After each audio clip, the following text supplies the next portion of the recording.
And good afternoon, good evening, and good night, and welcome to today's episode of Law, News and Laughter. In the news today, the judge from the Parkland shooter case has been booted from another death penalty case for apparently being too sympathetic to prosecutors and not giving Cruz a fair shot.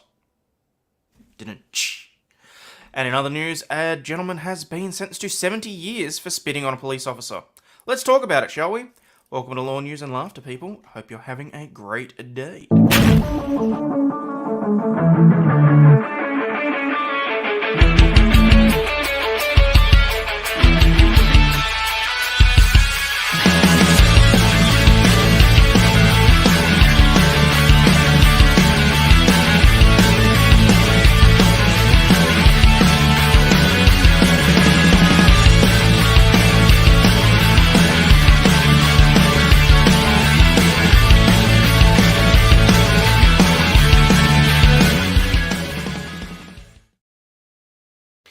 Just out of curiosity, is it my headphones or is the audio on that video not great?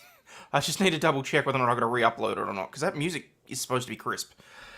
So, let's get stuck into it, shall we? Okay. Parkland shooting judge booted from new death penalty case. The judge who oversaw the Parkland mass shooting case has been removed from another death penalty proceeding for being too friendly to prosecutors during the Nicholas Cruz sentencing trial last year. I'm not going to lie, it does sound kind of funky. Okay, alright, I'll try and see if I can sort it out, thank you.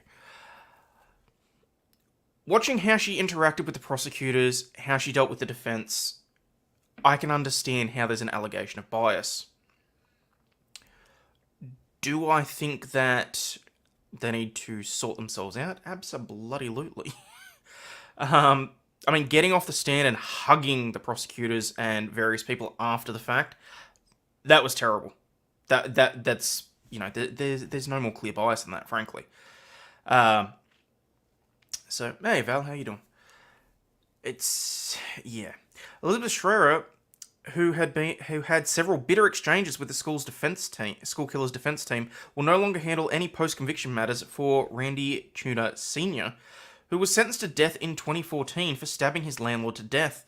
The Florida Supreme Court argued that she displayed inappropriate sympathy for prosecutors who argued that Cruz deserved the execution. Why can't I talk this morning? Give me a second. The Florida Supreme Court argued that she displayed inappropriate sympathy for prosecutors who argued that Cruz deserved execution for one of the worst mass slaughters in the nation's history. That's some nice and evocative language right there. Immediately after sentencing Cruz, the judge left the bench and, while still in her judicial robe, exchanged hugs with the victims' families and members of the prosecution team, the panel noted in their decision. Yeah, can't say I'm shocked that they've pulled her up on that. One of the prosecutors she embraced, Assistant State Attorney Stephen Klinger, is currently assigned to Tunindor's case, which he is appealing.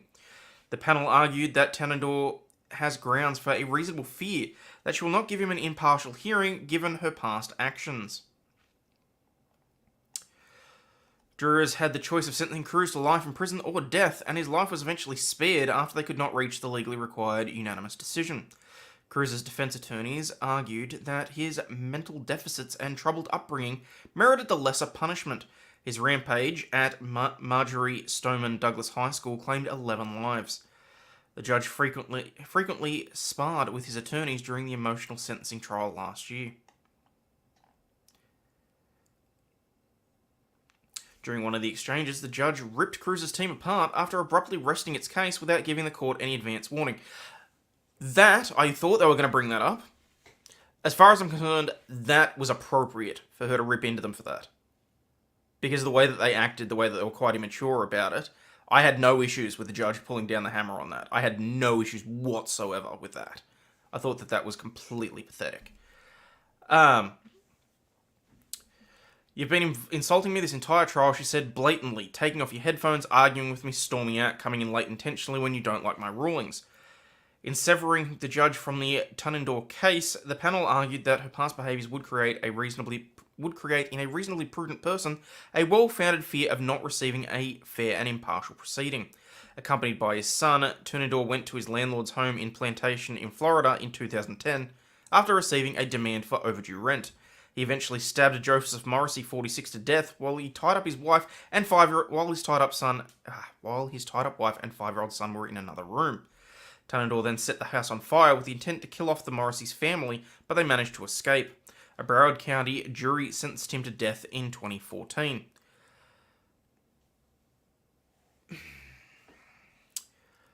So here's the thing.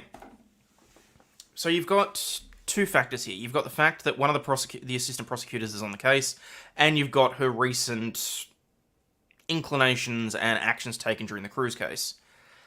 Either one of those on their own, I don't think would be enough to warrant having her removed. The fact that she hugged the prosecutors and the victims' families in the Cruz case, yes, but that shouldn't bar her from judging any death penalty cases in the future. She should be reprimanded, absolutely, but it should not be a reason to be removed altogether. I mean, look, let's face it, in terms of political prosecutions, political cases, we know full well that certain judges are being removed. Judge Borowski, for example, being shifted across, they used whatever excuse they could find to move him off of off major crime cases.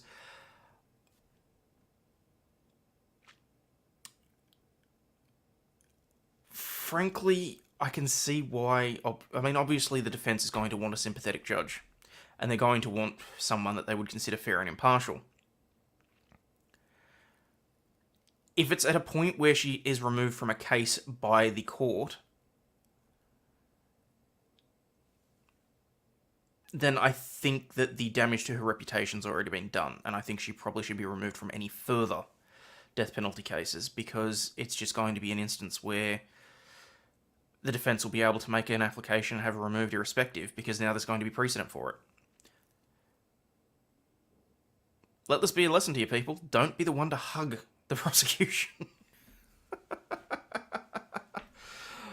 Oh, goodness gracious me. So there's that. Now, while I've got that off my chest. Hello, Glitterfart. Good to see you. Leafy Foo, sorry. Just Dawn. PFAS, aloha to you too. Mimi, good to see you. Impish, thank you very much for posting the social medias. I appreciate that. Cokeberry, hello. Don't know how many folks have seen it, but Larry DOI guy is in contact with the Anderson family now, hopefully to promote the defense fundraiser a bit for them. Huh, okay, awesome.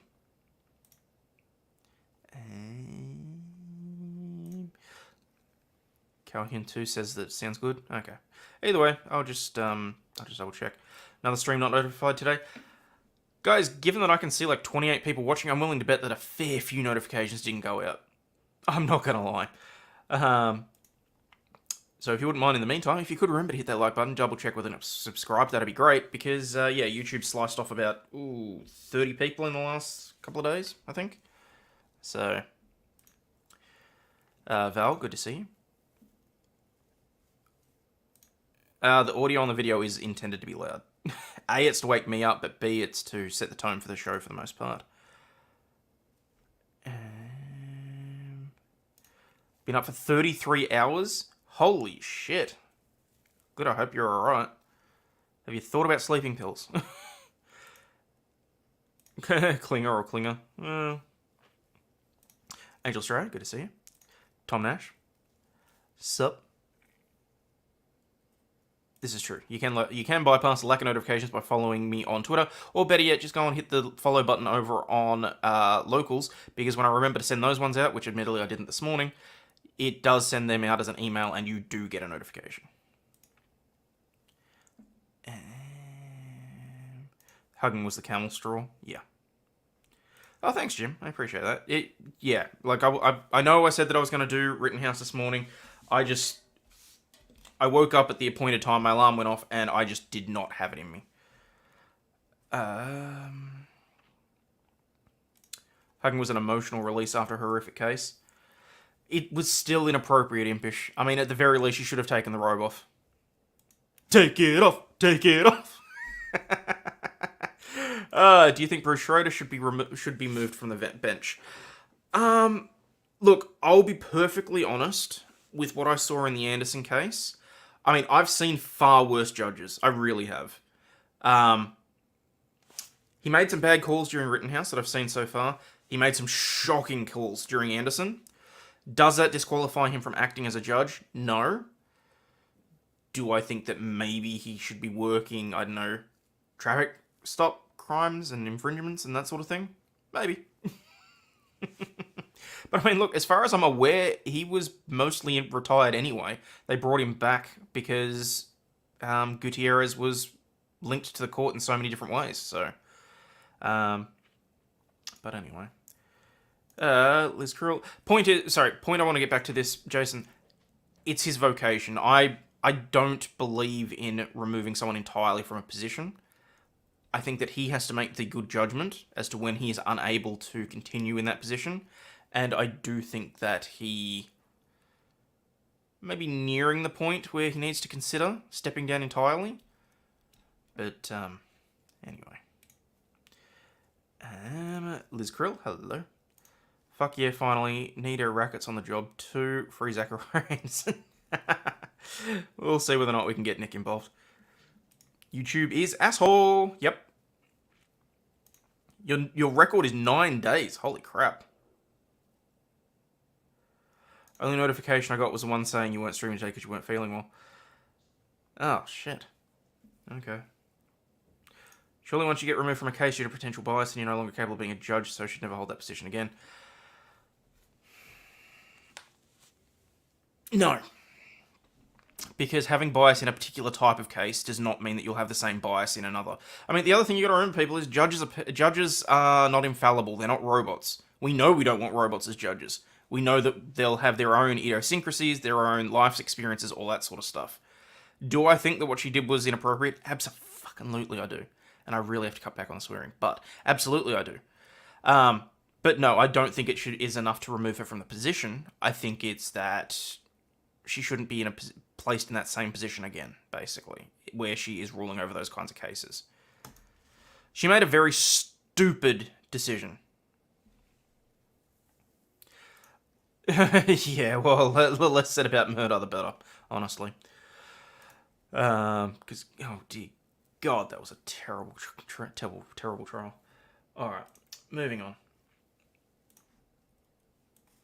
And, you know, I'm going to move that one over there so that I can properly see the chat and I can still do everything else. Nope, wrong one. There we go. Heard people talking about trial by AI removing the need for judges and juries. Seems downright Orwellian to me. Don't trust voting machines, let alone robot judges. No, absolutely not. So we've talked about it previously about AI coming in to assist with sentencing and things like that. The AI can only sentence as inherently well as the data that's put into it. And we know that it's inherently biased. So, irrespective, when you've got to take into account humanity, that's obviously taken out of the AI perspective. So, in terms of having AI judges, I can understand using an AI to generate a recommended sentence. But the ultimate decision should always be reviewed and should always be determined by someone of flesh and blood. That's just my personal opinion on it. Okay, Texas man 36 is sentenced to 70 years in prison for spitting at cops during a DV arrest after a prosecutor asked a jury to send him a message with their decision. Yeah, that's appropriate.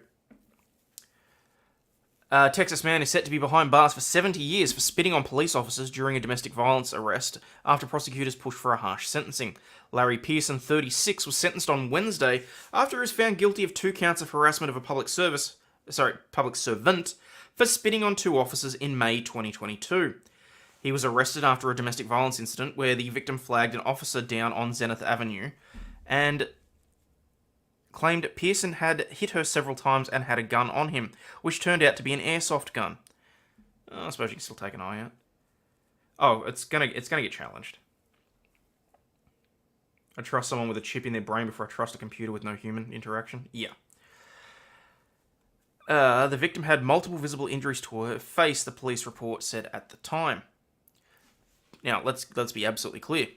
The DV shit is absolutely reprehensible and may well have warranted the 70-odd years. I'm curious to see exactly what the charges were, though. Yeah, the cop that got convicted of murder only got 12 years. Mm-hmm. Seems like the fascist authoritarians are running Texas.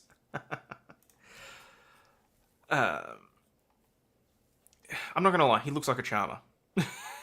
But anyway. Pearson was taken into custody and grew angry after police refused to arrest the victim. He began to kick the squad car doors, and when officers asked him to stop, he spit on them, according to Everything Lubbock. What the fuck is Everything Lubbock?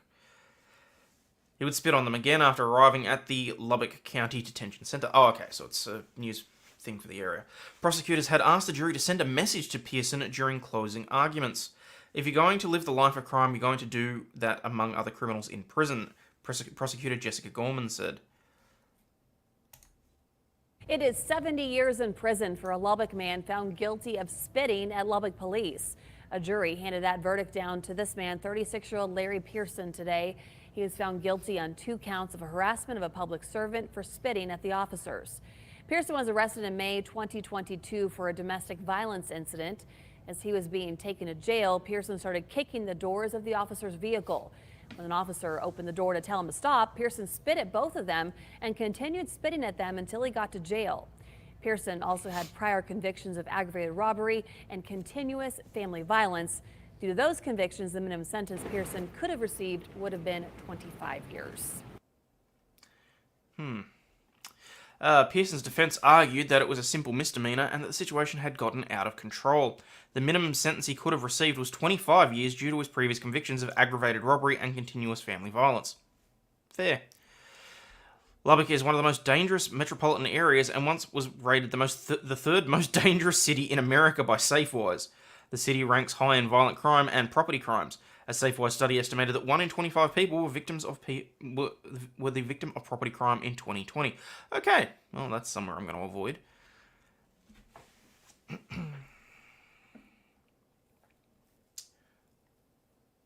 There's a reason why we left the city 15 years ago. Lubbock changed once they shut down the Air Force Base, turned into a college party town. Okay.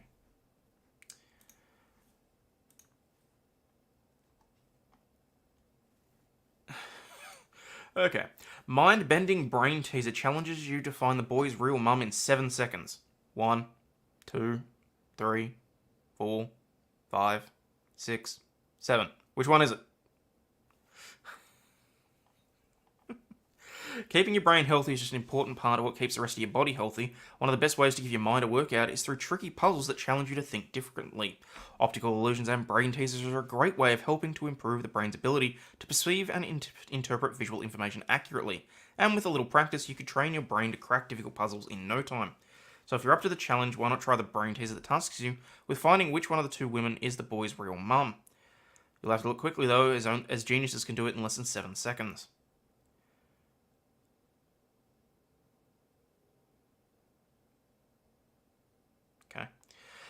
Picture shows 2 women looking at each other while the boy sits on the ground playing with toys, but can you tell which one is the mum? At first glance, it may seem like there's nothing immediately that jumps out as different between the 2 women, and you'd be forgiving for thinking that either one of them could be the boy's parent. If you look closer, however, you'll notice that there's a couple of details that make it obvious who the mum is. Neither one, they're both men. Yeah. So, there's 2 things that stuck out to me immediately trying to determine. Shape of the nose, ears, and the hair colour. In my opinion, it was more than likely she's the mother. Boy's mum is the one sitting on the left-hand side. There are a few clues that point in that direction, such as the fact that the hair colour matches and the fact that the boy is facing her while playing the toys, indicating that he feels comfortable with her and she's not a stranger. Also, the woman is leaning forward in the chair towards the child, which reflects the natural desire of a mum to protect her child. I call bullshit on that. While the other woman is relaxed in her chair. Did you manage to crack the riddle in less than 7 seconds? Why not put your genius to the test with other brain teasers? Fuck that. What is a mum? A mum is the same as a mum in the US, it's just spelt differently. We here in Australia and in the UK spell it M-U-M instead of M-O-M.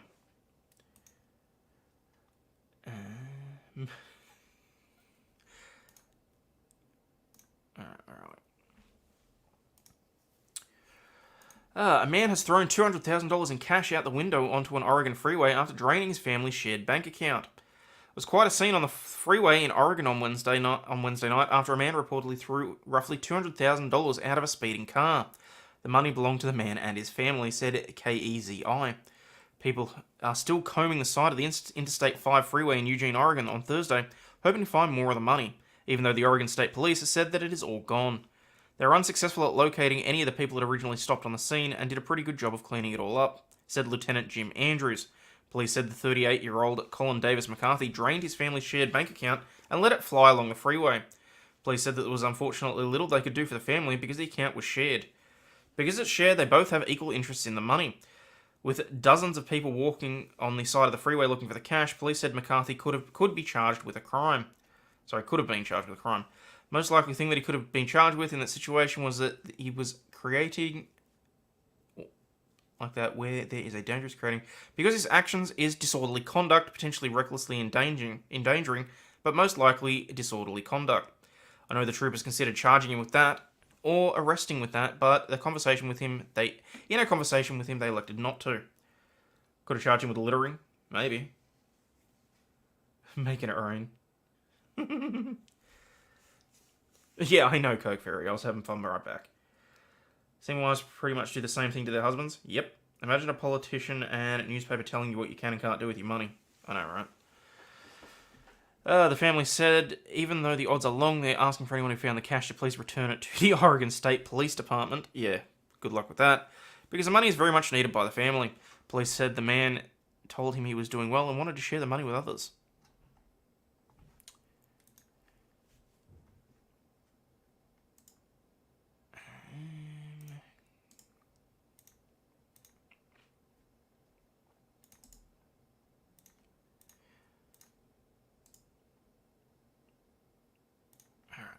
Montana lawmakers have voted to ban TikTok. If Governor Greg Gianforte signs the legislation into law, Montana will become the first state to ban the West Taiwanese-owned app amid concerns about data privacy and surveillance. Montana lawmakers passed a bill on Friday banning TikTok from operating in the state amid growing concerns about the app's suspected ties to the West Taiwanese government.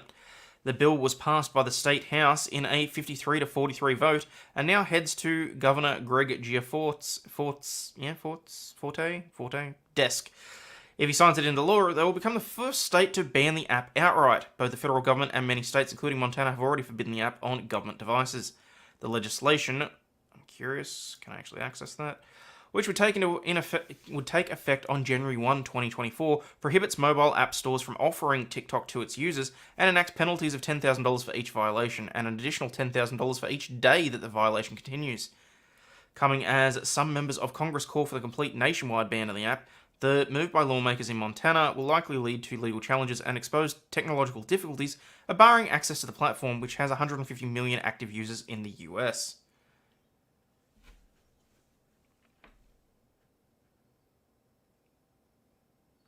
Question is, what did the cops do with the money they picked up?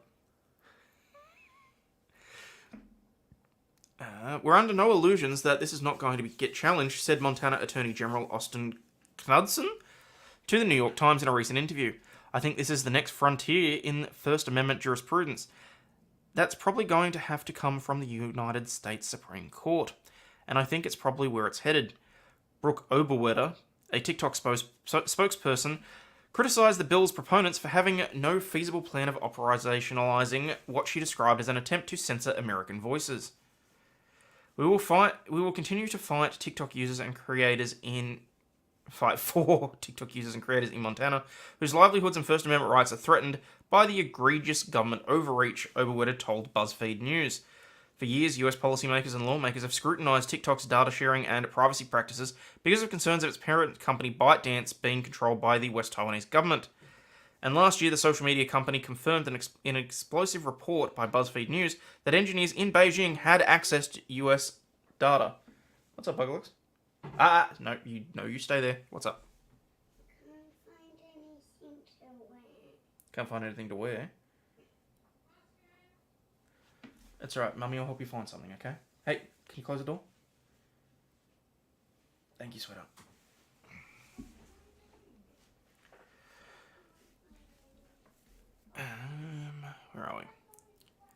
At a recent hearing, members of Congress grilled TikTok CEO Chu over these issues as they consider legislation that would outlaw the platform and give the government the power to ban technologies deemed a national security risk. The Biden administration has also reportedly demanded that ByteDance sell TikTok and threatened a total ban on the app if it does not comply. So far, the West Taiwanese government has said it would oppose a forced sale. Well, of course they're going to oppose a forced sale. Here's a question. Would there have been an issue if East Taiwan had created TikTok? I doubt it, honestly. Because no one would be worrying about it going to a foreign power. At least then it would have been a friendly nation, I suppose. So, okay, so this is the bill. It's fairly quick and it's fairly straightforward. Bill enacted to ban TikTok in Montana, scratched out prohibiting an internet service provider from allowing the operation in the state, prohibiting a mobile application store from offering the... two-part. Offering it to users, providing for penalties, providing for enforcement. Whereas the People's Republic of China is an adversary of the United States and Montana, and has an interest in gathering information about Montanans, Montana companies, and the intellectual property of users to engage in corporate and international espionage, and whereas TikTok is a wholly owned subsidiary of ByteDance, a Chinese corporation, and whereas the People's Republic of China exercises control and oversight over ByteDance, like other Chinese corporations, and can direct the company to share user information in real-time including real-time physical location of users. Yeah, okay, I can see how that's an issue. West Taiwan will take Pakistan and Africa and an African country before Taiwan. I don't know if I agree with that.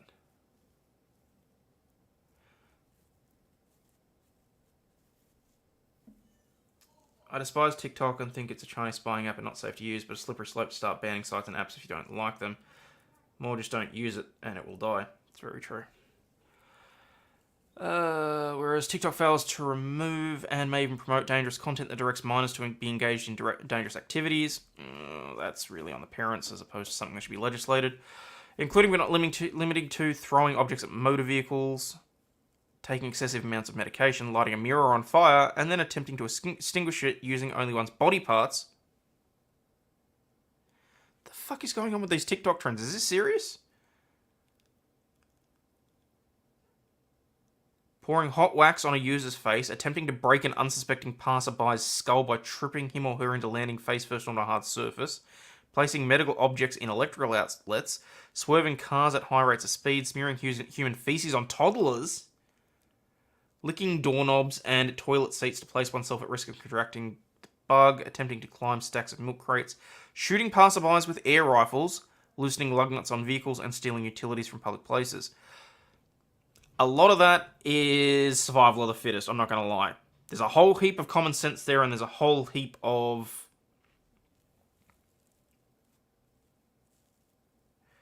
TikTok requests access to pretty much everything on your device. It's easy to see why it's a risk. No, I agree with that. I wholeheartedly agree with you on that.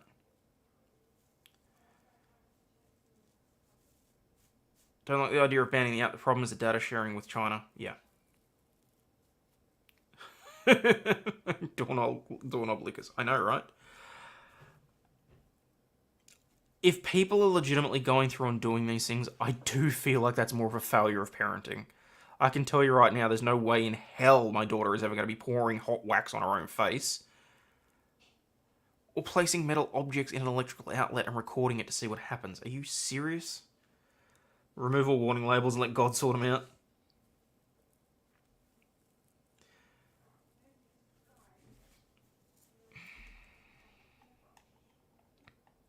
Alright, so what's it say here? Prohibition penalty. TikTok may not operate within the territorial jurisdiction of Montana. An entity violates prohibition when it allows any of the following to occur within the territorial jurisdiction: the operation of TikTok by the company or its users, or the option to download the TikTok mobile app from the mobile store. Entity that violates provision of this section is liable in the amount of $10,000 for each discretion and each day thereafter. It is an affirmative defense to this section if the violating entity could not have reasonably known that the violation occurred within the territorial jurisdiction of Montana. Penalties under this section do not apply to law enforcement activities, national security interests activities, security research activities, or essential government uses permitted by the governor on the... Okay, so, yeah.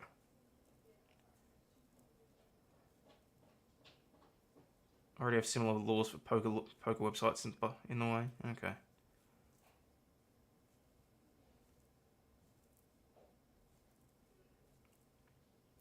Got put in Twitter jail for 7 days for calling someone a window licker. I have 2 days, 10 hours left.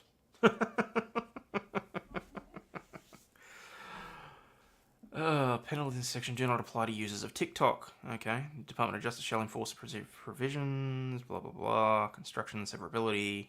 Continued voidness. Okay. So interesting. So Montana has officially became the first state to outlaw it altogether. Well, there you go. Sure, when your parents said the same thing about OnlyFans and their kids start one. Look, you're probably right. But that sure as shit ain't happening under my roof. She can do what she wants when she's 18 and out of the house, but not while she's under my roof. Minneapolis OK's dawn Muslim prayer call, first for a big US city. Minneapolis will allow broadcasts of the Muslim call to prayer at all hours, becoming the first major US city to allow the announcement, or adhan, to be heard over speaker 5 times a day, year-round. The Minneapolis City Council unanimously agreed on Thursday to amend the city's noise ordinance, which had presented dawn and late evening calls at certain times of the year, due to noise restrictions, the Minneapolis Star-Tribune reported. The vote came down during the Muslim holy month of Ramadan. The Constitution does not sleep at night, said Jailani Hussain, Executive Director of the Minnesota chapter of the Council on American Islamic Relations after the vote. He said the action in Minnesota shows the world that a nation founded on the freedom of religion makes good on its promise. Minneapolis has had a flourishing population of East African immigrants since at least the 1990s, and mosques are now common. 3 of the 13 members of the council identify as Muslim. The decision drew no organised community opposition. Mayor Jacob Frey is expected to sign the measure next week. Minneapolis has become a city for all religions, said someone whose name I cannot pronounce. Imam Muhammad Dukuli of Masjid An-Nur Mosque. I mean, no disrespect if I mispronounce that. In Minneapolis, who was among several Muslim leaders who witnessed the vote. 3 years ago, city officials worked with the Dar al-Hiraj Mosque to allow the adhan to be broadcast outdoors 5 times daily during Ramadan. Prayers are said when light appears at dawn, at noon, at mid to late afternoon, at sunset, and when the night sky appears. In Minnesota, dawn arrives as early as 5:30 in the morning in summer, while sunset at the solstice happens after 9 p.m. The city allowed year-round broadcasts last year, but only between 7 a.m. and 10 p.m., typically excluding early morning prayer and sometimes the night prayer. At a recent public hearing, Christian and Jewish leaders expressed support for extending the hours of the adhan. Councilmember Lisa Goodmans, who on Thursday was observing the final prayer of Passover, said the Jewish call to prayer, which is generally spoken rather than broadcast, doesn't face legal restrictions. Observers said church bells regularly toll for Christians. It's something I grew up with, but not my children, said Councilmember Jamal Osman, adding that hearing the call to prayer from local mosques brings him joy.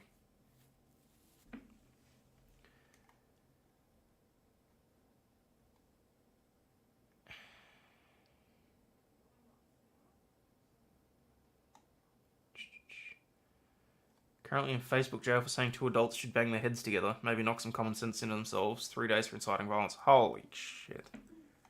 Seriously? People just gotta get a life. Rednecks with big sound systems will turn up to play hip-hop over the top of it. Oh, that's terrible. Look at Dearborn. Islam has destroyed that city and taken over Hammertrack 2. Don't believe me? Ask Marty, mate. Still have the bells there. Most big cities have them not allowed at night.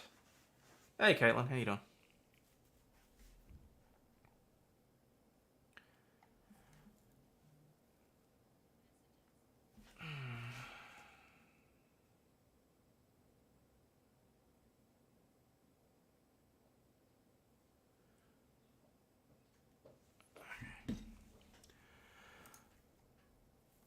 Alright. In some good news, the Supreme Court is allowing challenges to the structure of 2 federal agencies to go forward in court. The High Court ruled unanimously on Friday to allow challenges to the structure of the Federal Trade Commission and to the SEC to go forward in federal court. Lower courts had split on whether those challenges could proceed. In one case, the FTC had brought an enforcement action against Axon Enterprise. the Arizona-based company best known for developing the Taser, arguing that its purchase of its competitor Vivue for approximately $13 million was improper. The other case involving an SEC enforcement action against Michelle Cochran, a certified public accountant. Axon and Cochran responded by suing in federal court, arguing that the structure of the FTC and the SEC, respectively, are unconstitutional. Each said that the administrative law judges that oversee enforcement actions are sufficiently accountable to the president in violation of separation of powers principles in the Constitution.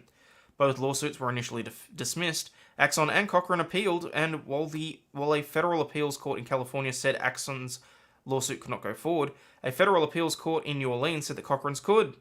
Justice Elena Kagan wrote in an opinion that the question for the court was whether federal courts can resolve the parties' constitutional challenges to the commission's structure.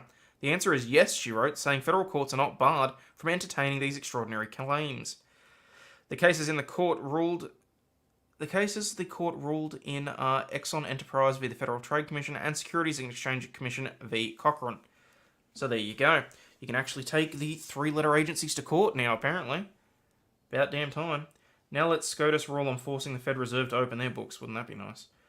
After the 1960s, communists failed to attract the white working class to their communist revolution, so now they import strictly non-white people to push their communist agenda. Okay.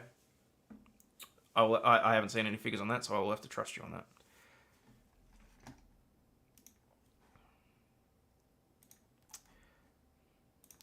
People are divided on whether it's normal to vacuum your grass. Doing the household chores isn't exactly a job that most of us like doing, so it's no wonder that we're always seeking out ways to get them done more efficiently and at double speed. But one unique method of cleaning the garden has sparked a fierce debate online, as some think it's genius and others have branded it a bit weird. You think? Who the hell vacuums their grass? I mean, synthetic grass? Like that picture? Yes. Regular grass? No, not so much. The topic was brought up by a social media user who claimed to have seen their neighbour using a vacuum cleaner in their front garden and asked whether it was normal to use the appliance outside on real grass.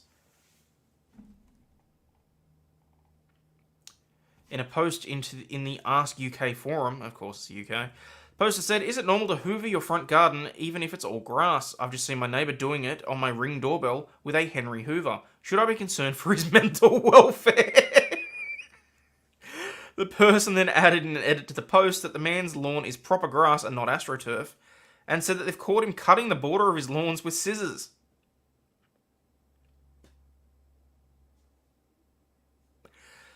You might need to be concerned about is, oh shit, I saw a lady vacuuming her leaves up back in October. Only if you're fighting a wasp nest in the ground, vacuum cleaners can save you from getting stung. I have seen that. I will admit I've seen that. I mean, they do vacuum. It's got a bigger bag, technically, if you're thatching the lawn with scissors, though. The question was quick to start a debate in the comments with over 100 people weighing in. Some declared that the act was weird, but others could understand it for the use, especially if you dropped something on the grass that the vacuum would clean up in no time. One said, no, they sound like a maniac, and that's a bit weird. No, it's not normal, someone else said. That's what leaf blowers, a broom, and a shovel are for. I've seen people vacuum AstroTurf, but even that's a little strange if you could use a broom. But another disagreed, writing, I've done this to pick up broken glass in my back garden when a storm picked up and dropped my patio table before. He probably dropped something very small in the area. It's easier to sort out with a Hoover bag than it is to sift through thousands of blades of grass. This is true. It is dedication. Thought there was a proper outdoor vac for real grass. Improvise if that's all you got, why not? Fifth reason, I hoovered my grass once when I spilt sawdust all over it. Worked surprisingly well. My family still will not let me hear the end of it, though. There was one commenter who said they'd witnessed even more of a bizarre use of the vacuum. This is nothing. Have you ever had a plumber hoover out your blocked toilet? I suppose with a wet dry vac. Because I'm in a basement flat, I'd experienced this 3 times in the last 3 years. The last time it happened, the plumber opted to leave his hoover behind, didn't want it back. Ooh. Ooh.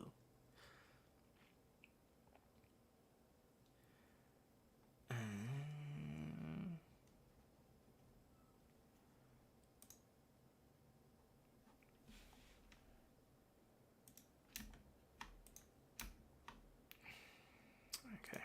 The mother of the young boy who shot the teacher has been arrested in Virginia. That's a bit big. The mother of the 6-year-old boy who shot and wounded his teacher in Virginia has been formally arrested on charges of child neglect and failing to secure her handgun, police announced on Thursday. The Newport News Police Department released a booking photo of the woman, 25, and a brief statement that she said she turned herself in to the local jail. She was released from custody after posting a $5,000 bond and has a status hearing scheduled for Friday in Newport News Circuit Court, said James Ellenson, her attorney. The Associated Press isn't naming the mother to shield the identity of her son. Authorities had announced on Monday that she was being charged with felony child neglect and a misdemeanor charge of endangering a child by reckless storage of a firearm. She is nervous and scared because she's never been charged before, but is holding up well, he wrote in an email on Thursday. The woman's arrest comes more than 3 months after police say her son shot and wounded a first-grade teacher, Abby Zwerner, as she sat at a reading table in her classroom. Police said the child used his mother's gun, which was legally purchased. Zwerner filed a $40 million lawsuit against the school system last week, accusing school officials of gross negligence and of ignoring multiple warnings from teachers and others that the boy had taken a gun to school that day.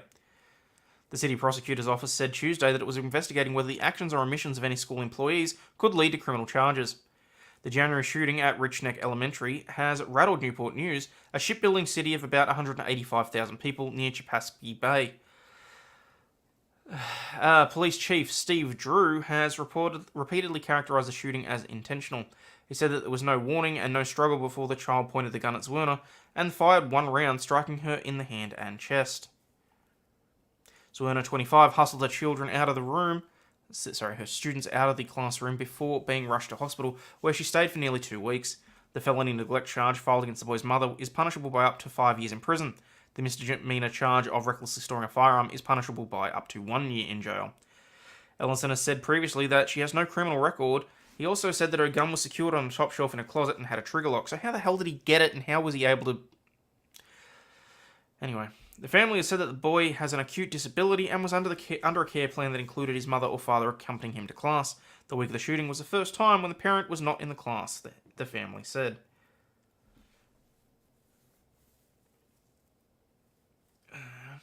Not gonna lie, glad she's charged, but still fucked up situation.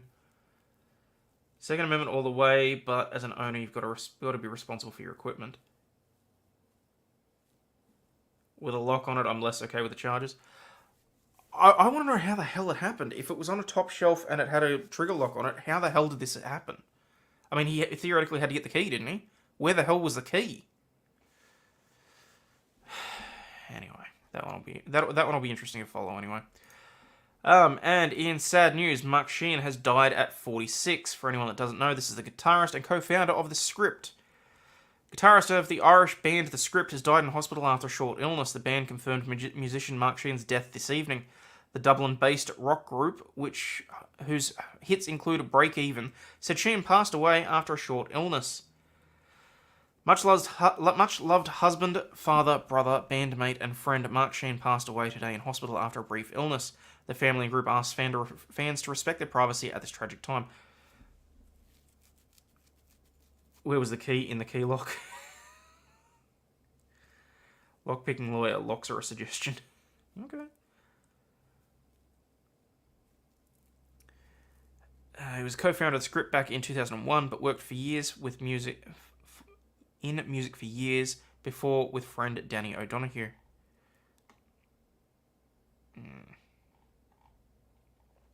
Sheehan and the voice judge O'Donoghue were best friends since the age of 12 and were originally part of the boy band My Town, which formed back in 96.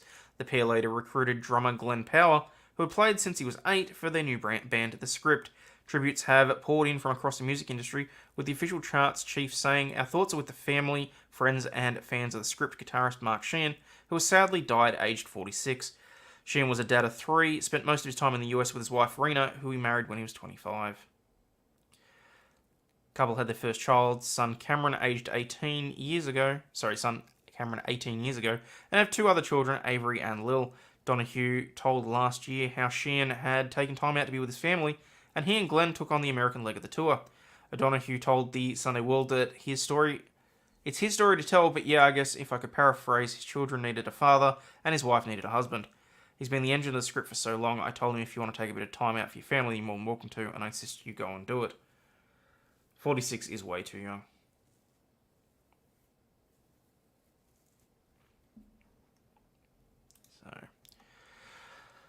A fake nurse who just wanted to help during the bug has been sentenced to 450 days in jail. The district court in Den Bosch sentenced Leroy S. to a prison term of 450 days on Friday after convicting him on charges that he posed as a nurse at the Joran Bosch Hospital in Den Bosch during the first wave of bug infections. Because the 27-year-old was already in a pre-trial detention for an extended period of time and was subjected to monitoring after his release, he will not have to return to prison. S deviously abused the large staff shorting of the staff at the start of the crisis, the court said in its ruling. The charges against S include fraud and attempted aggravated assault because he treated patients without having obtained a diploma. According to the court, there was no evidence of serious abuse because he did not intend to injure patients. The court has the idea that this was a gross self-overestimation.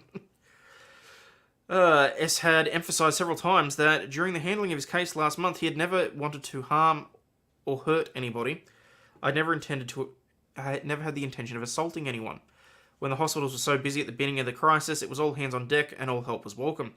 S was 24 when he applied to work at the hospital in March 2020, lied that he'd completed a higher professional education as a nurse, and was able to get started immediately.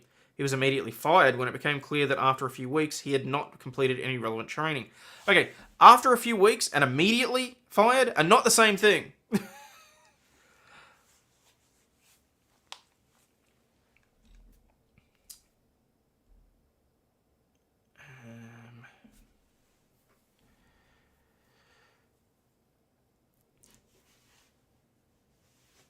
He was also not in the National BIG Registry of Licensed Healthcare Professionals. So, question.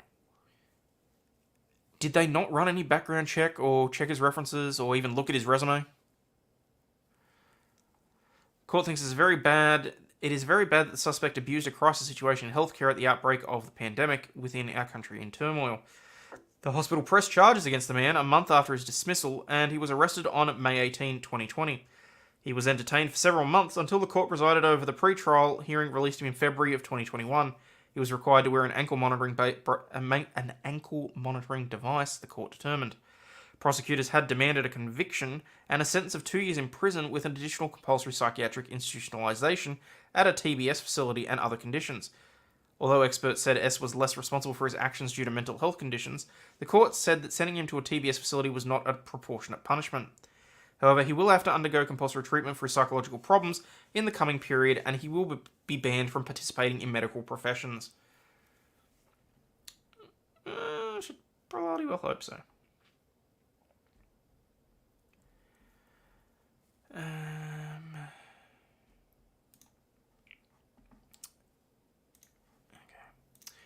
Chinese investors call for mandatory translation of property rules as fallout of one of Australia's largest apartment buildings continues. Shanghai resident Louis Yu is proud of his 4 investment properties in Melbourne and found them easy to manage from China, until one of his apartments became a headache. That apartment is part of the Aurora Melbourne Central, one of the tallest residential buildings in Melbourne with more than 1,000 dwellings. We thought Australian real estate was a mature market and was supposed to be well regulated, he said. It is. Mr. Yu was approached on the Chinese messaging app WeApp by a woman asking for his Aurora apartment vote. You'll understand exactly why I'm a little bit derisive on this in about 20 seconds.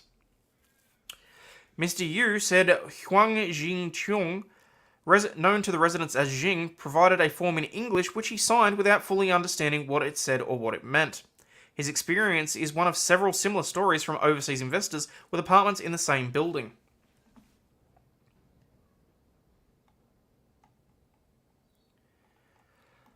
Some apartment owners appeared to be unaware of the implications of signing a proxy vote form and the power that they were handing to Miss Xiong, who allegedly managed to collect more than 350 proxy votes. After securing those votes, she became chairperson of multiple owners' corporations at the Aurora. Since then, a litany of disputes have erupted at the building, with complaints to the Victorian Civil and Administrative Tribunal, Consumer Affairs, and the police. 2 separate companies have also begun legal action against Aurora owners, the Aurora Owners Corporation, in the Victorian Supreme Court. In one case, a facility management services company, FFM International, alleges the Owners Corporation failed or refused to pay invoices totaling more than $2.4 million. Owners Corporations under Ms. Chong's leadership are also accused of overseeing a host of controversial rules, like banning food deliveries and large parcels from being left in the foyer and switching off key fobs.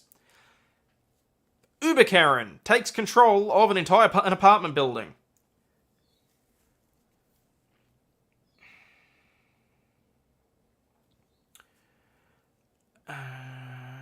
In March, she was filmed allegedly biting a worker during an altercation. A complaint was made to police, who investigated the incident but said that no charges would be laid. Ms. Chong denies all of the above allegations. She said she only holds 5% of the owner's proxy votes, and most people are happy with the Aurora as everything has improved.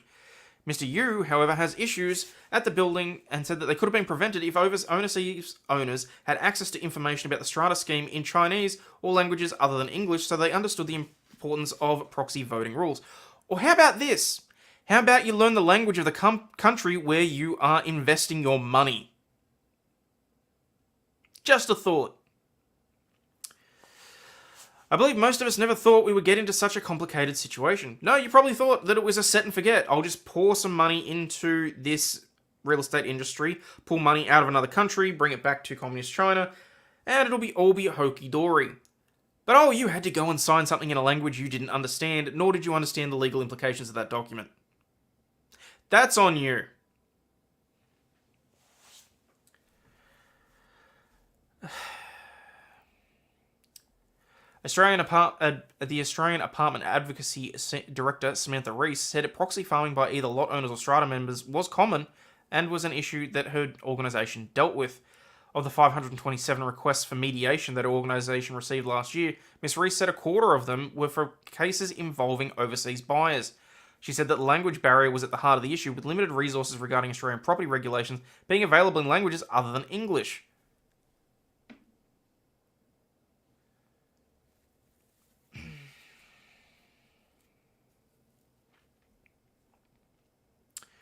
English as a second language is often harder for them overseas buyers to understand.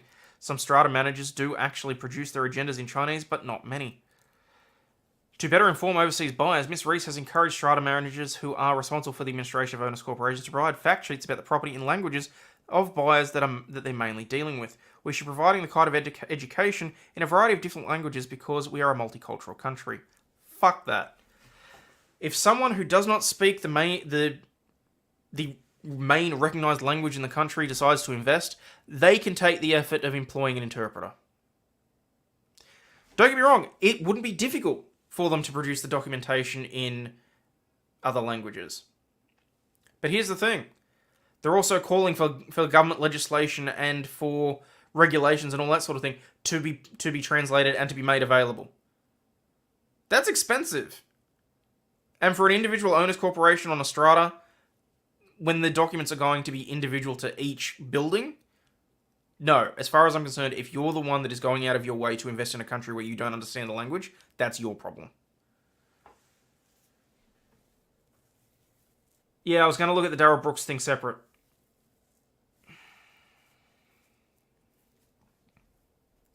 Lot owners say reforms did not control proxy vote allocation. Chinese investors have told the ABC a website had been set up to collect voting proxies. Some apartment owners were asked to log into the website, fill out the owner's corporation, and fill out the corporation proxy form. WeChat screenshots sent to the ABC show some confusion amongst investors about the form and who they had assigned their vote to. Why would you do that anyway?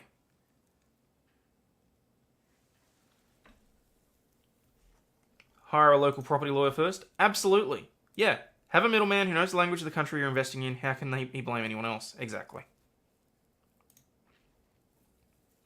And for God's sakes, don't fill anything in on a website in a language that you don't understand. Common bloody sense. In a 2021 email to an Aurora owners group that was provided to the ABC, Ms. Chong wrote, "I am your proxy. I hold more than 40% of the owner's proxies." The email was signed, "Your proxy holder, Huang Jingtiong." Consumer Affairs Victoria, the agency that oversees legal disputes related to strata matters in Victoria, explained that apartment owners can hand their votes to other apartment owners to represent them, but there are restrictions. The Victorian government implemented significant reforms to the way owners corporations operate in December of 21. The reforms place limits on the amount of proxies that can be held by any one person. as well as ensuring committee members can give their proxy only to another committee member.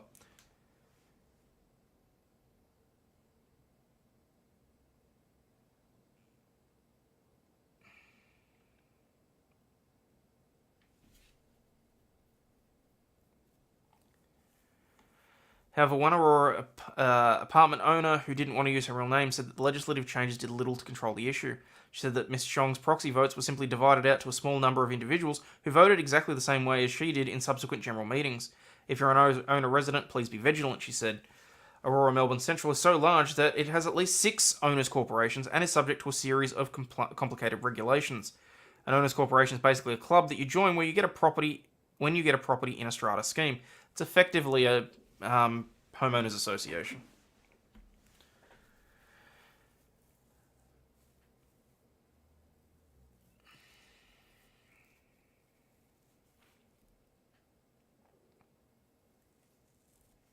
Anyway,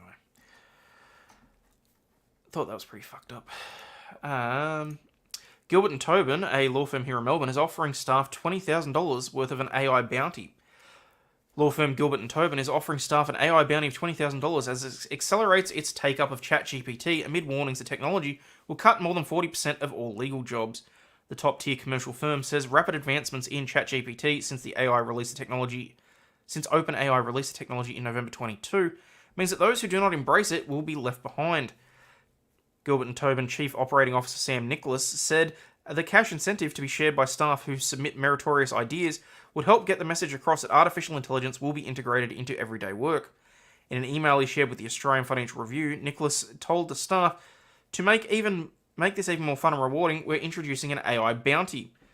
We might get 2 absolute crackers that get 10,000 each, or we may have hundreds of good little ideas that each get a gift card, who knows. Numerous law firms are developing their own programs or trialing optimized legal products, such as co-counsel by US company Casetext and Harvey, the UK startup that has formed a global partnership with PwC. The rate of progress is exemplified by the impact of the GPT-4 model on co-counsel. The GPT 3.5 model that became available in January scored in the bottom 10% of pass marks when it was used to sit the uniform bar exam in the US. The GPT-4 model released in mid-March scored in the top 10%. Mr. Nicholas said reward criteria will be discussed at a seminar webinar the firm is holding on Thursday to help everyone get up to speed with what they were doing with AI. The best application of this technology is not likely to come from the top-down analysis identifying processes to change, although we may find some, and there are more likely to come from people using them and finding their own best uses. We want to encourage our people to share ideas and help others to learn from them.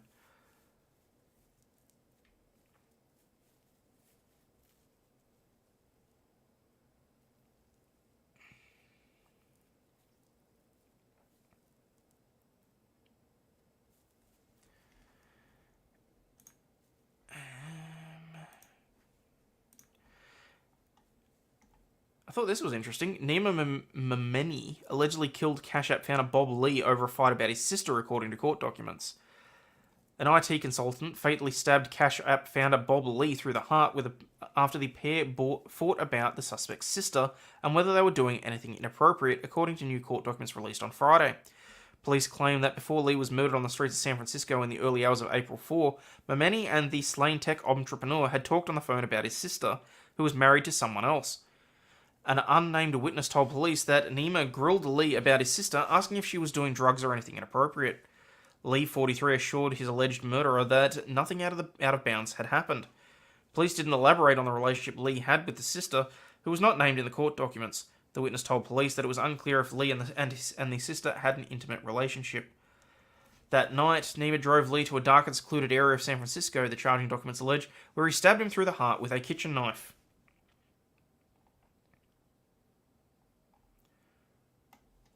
Damn.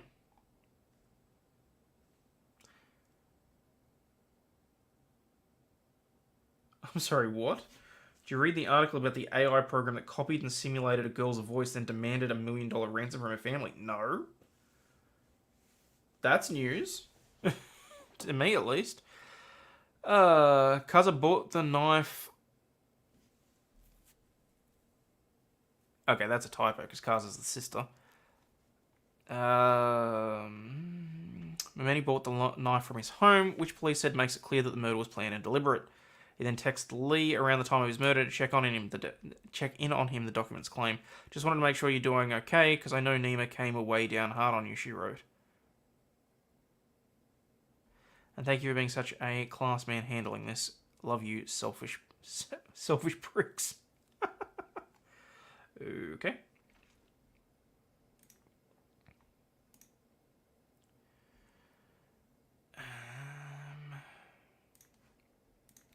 Court rejects teenager's application to appeal a 10-year sentence for the murder of Jack Beasley. A court has refused an application to appeal the 10-year sentence of a teenager convicted of the 2019 murder of a Gold Coast teenager, Jack Beasley. The teenager, who cannot be identified because he was a child at the time of the offence, was sentenced in August 22, but his counsel has applied to have that reduced in the Court of Appeal.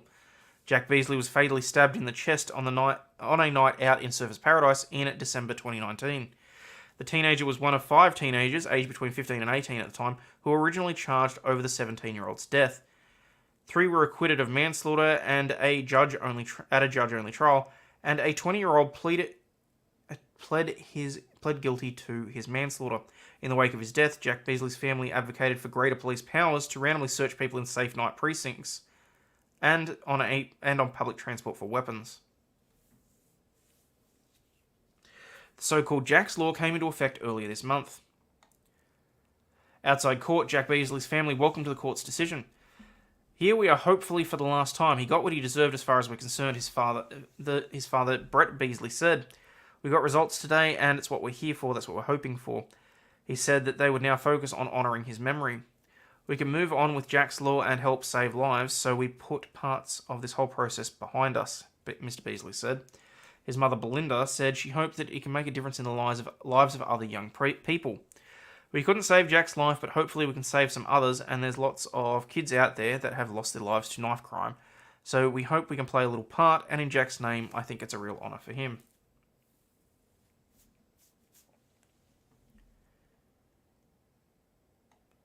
Barrister Adrian Hoare, who represented the teenager, argued the sentencing judge should have considered the special circumstances, including his surrender into custody, remorse, and guilty plea. Wait, did he not take into account the guilty plea?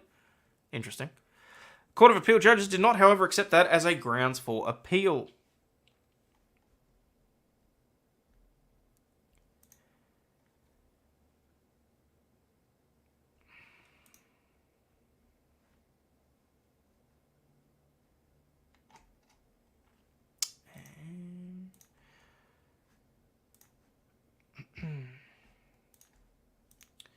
The US is disappointed by a Chinese court's decision to uphold a death sentence for an American citizen. The US State Department said Thursday it is disappointed by a Chinese court's decision to uphold the death sentence of American citizen Mark Swidden and called for his immediate release. Today, the People's Republic of China's Jiangmen Intermediate Court denied wrongfully detained US national Mark Swidden's appeal, and upheld his death penalty for a 2-year suspended death sentence. State Department Principal Deputy Spokesperson Verdant Patel said in a statement, "We're disappointed by this decision and will continue to press for his immediate release and return to the United States." Swidden, a businessman from Texas, had been detained in China for more than a decade since he was arrested in 2012 on drug-related charges. He was convicted of manufacturing and trafficking drugs in 2019 by the Jiangmen Intermediate People's Court in southern Guangdong province, and given a death sentence with a 2-year reprieve. Under Chinese law, the reprieve means that his sentence may be commuted to a life sentence after 2 years, subject to his conduct during the period. The United Nations Working Group concluded in 2020 that he had been arbitrarily detained in violation of international law and urged his immediate release. CNN could not reach the Jiangmen Intermediate People's Court for comment. I'm shocked.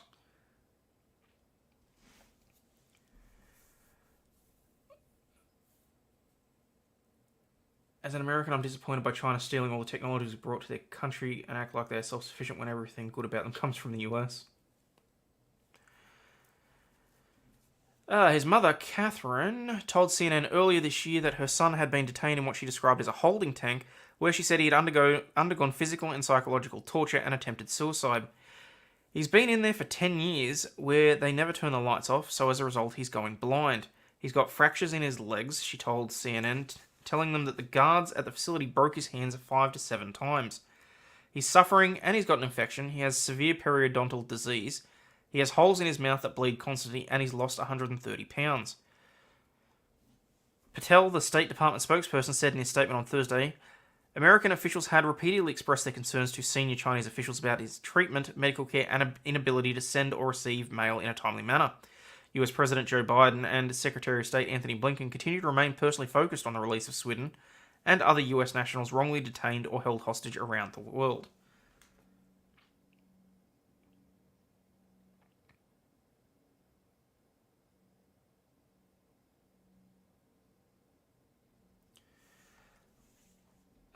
So broke laws in another country is paying the price that nation put on said crime. Where's the wrongfully detained part?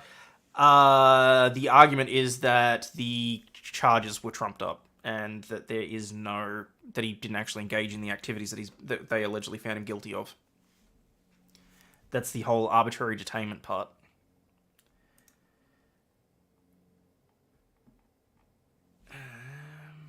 It's how Mexican prison officials treat US citizens in their jail. That sucks.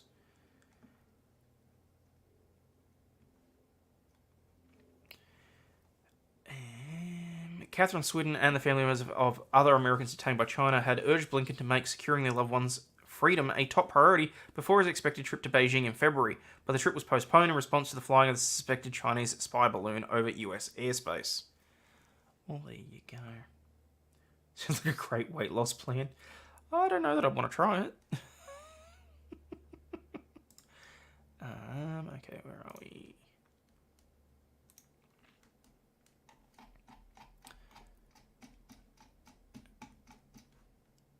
I don't think any of that really matters, so that's fine.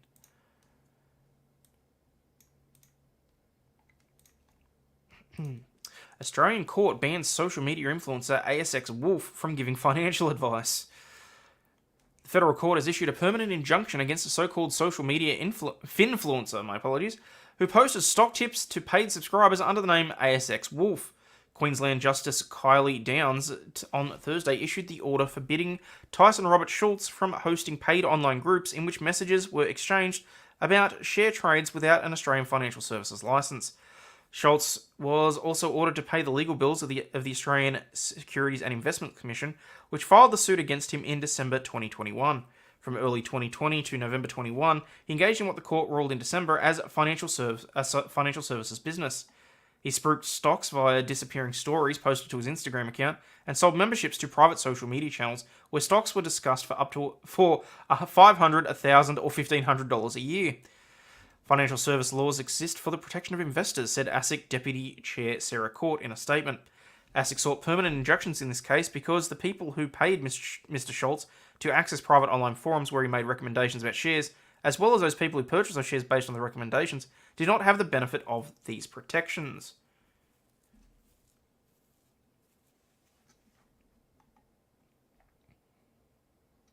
Yeah, basically. Don't want to deal with another country's BS laws and punishments? Don't go there.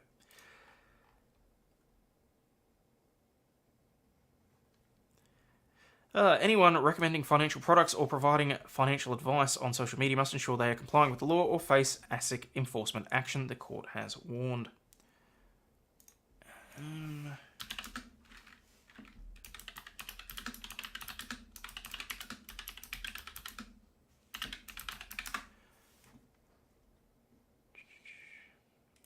Okay, so this is the one that we're talking about, that was mentioned before.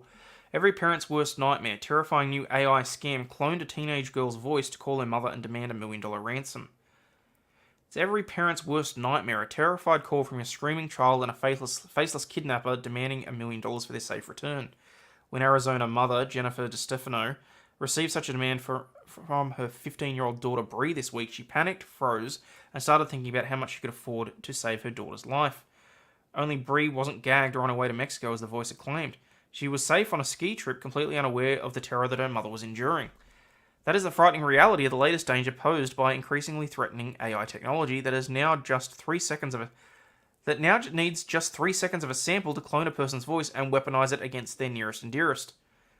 Well, fuck.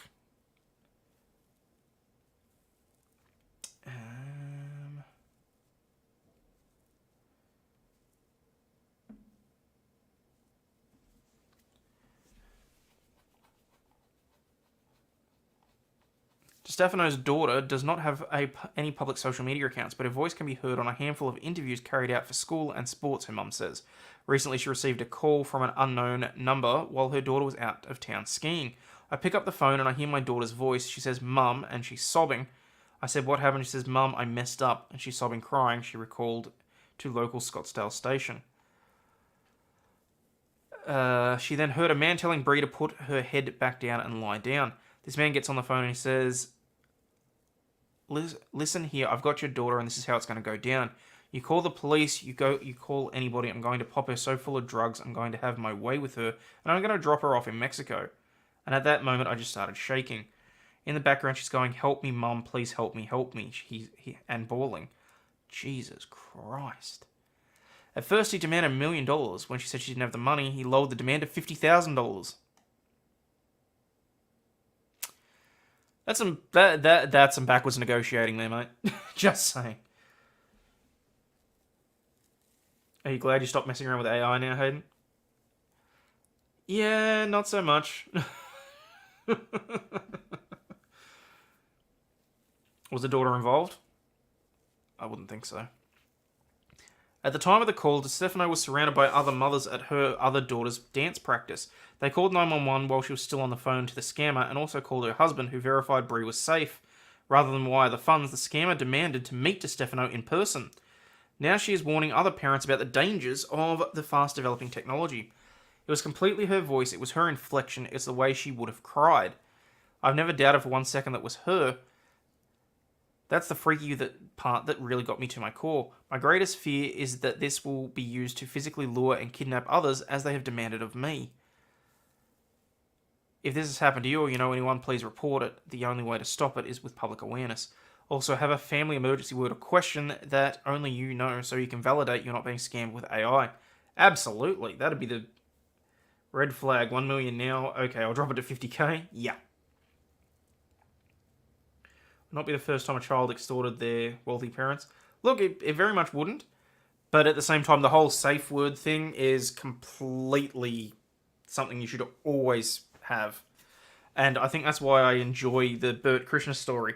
Because his kid's safe word is motherfucker. Apparently. Or it was. I'm sure they've changed it by now. But the story goes that he had his best friend that he'd known since childhood. His daughter had known him her entire life, all this sort of stuff. He had the friend pick the daughter up from school one day. And she refused to get in the car until he said the swear word. And the friend's like, "You know me. I've known you your entire life. I'm not saying that word out loud at your school. Get in the car." And she's like, "I'm not going anywhere with you until you say the password." And he's like, "Motherfucker, I can't hear you." So he's had to say, "Motherfucker, get in the car."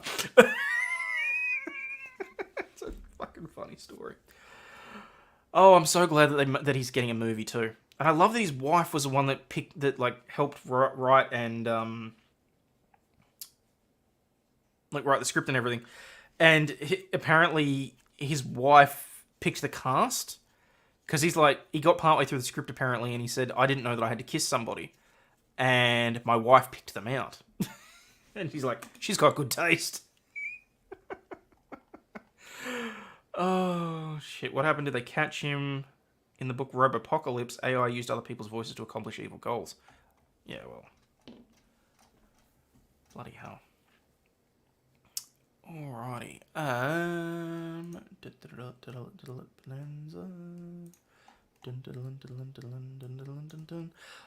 don't want to go into the FedEx shooting case because I wanted to go through that actual... I wanted to go through the court documents, but they're like 54 pages. There's no way in hell I'm going to keep everyone's attention through that. Where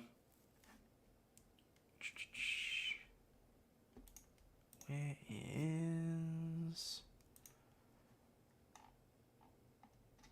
Yeah, there was something else.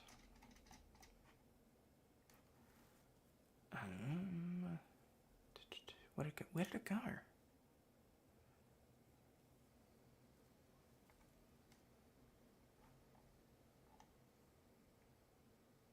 No, got that, got that.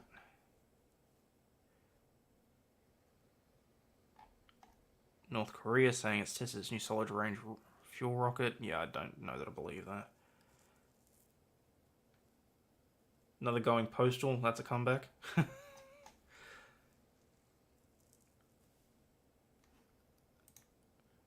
Yeah, it's oh, what the hell? We can at least talk about it, and then I'll go through the court documents later. Indiana FedEx mass shooting victims and families file lawsuit against gun magazine distributor. This is weird as hell to me. Survivors and families of the victims of the 2021 mass shooting at an Indianapolis FedEx facility filed a lawsuit on Thursday against a distributor of the magazine used in the incident that left 8 people dead. The lawsuit alleges that American Tactical intentionally used reckless marketing tactics targeting young men at risk for violent behavior. The suit also alleges that the distributor failed to prevent dangerous people from purchasing high-capacity magazines, which can fire dozens of rounds without having to reload. American Tactical Inc. is well aware that these magazines are instruments of mass killing and have no problem marketing them directly to people with horrific intentions, said Gurinder Singh Bains, son of Jaswinder Singh, who died in the FedEx shooting and is a plaintiff in the case. Yeah, what does a magazine distributor have to do with anything? Basically, the crux of it is that they're claiming that they promoted a weapon of significant destruction. I'm not going to say mass destruction because that just is overplayed. To people that may want to buy it, and that they shouldn't be allowed to do so.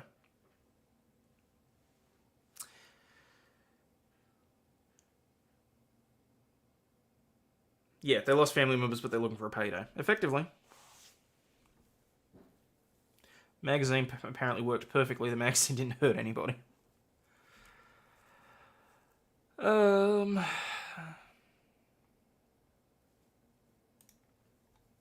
love that I just got a notification that I'm live on my channel an hour 20 into my live stream. Keep up the good work, YouTube.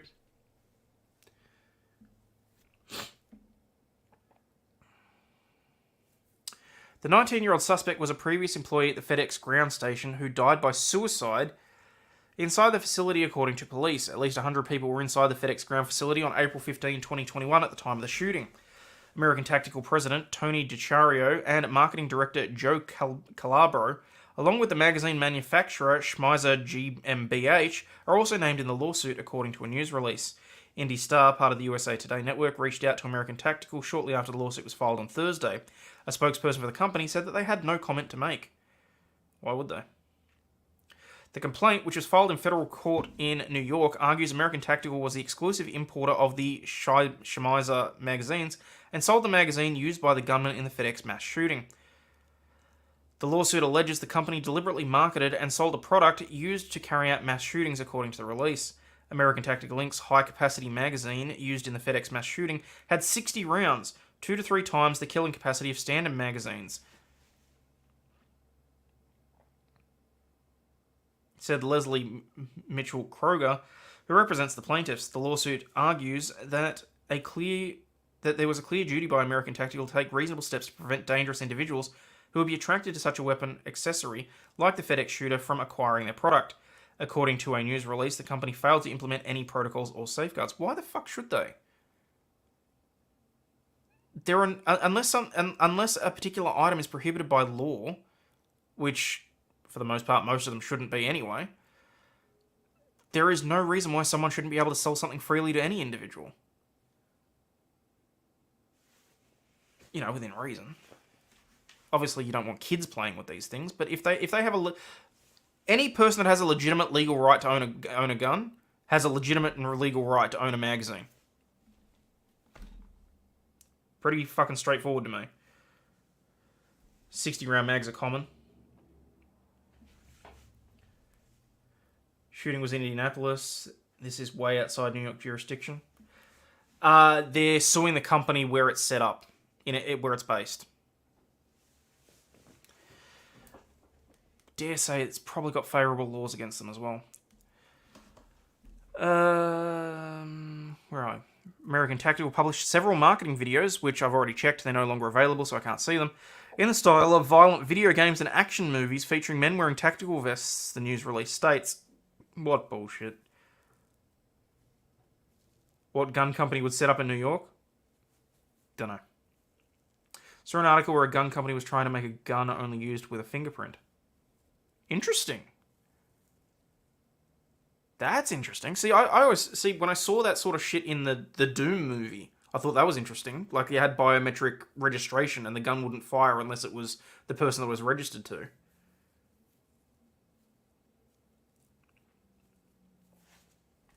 Could have been interesting. They just want money or they would be trying to change the legislation. That's a damn good point.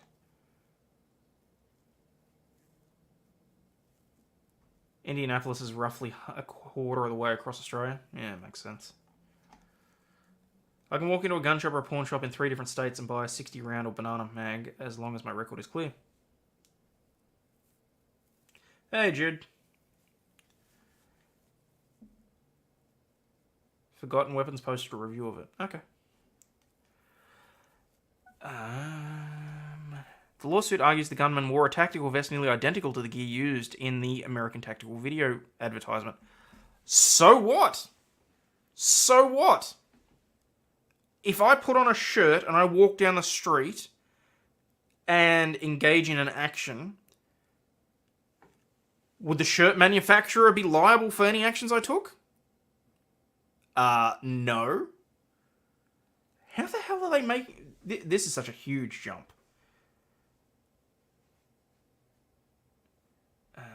If I'm in a shootout, get blood on my hand, my gun won't fire. No thanks. Actually, that's a good point. American Tactical is a firearms manufacturer and importer based out of Somerville, South Carolina. We pride ourselves on distributing firearms at a competitive price. So why the hell are they... Interesting. Okay, now I'm curious as to why the forum actually is in New York then.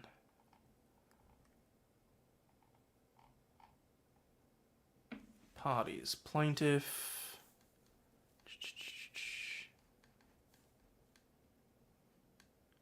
Resident of Indiana, yes. Yes.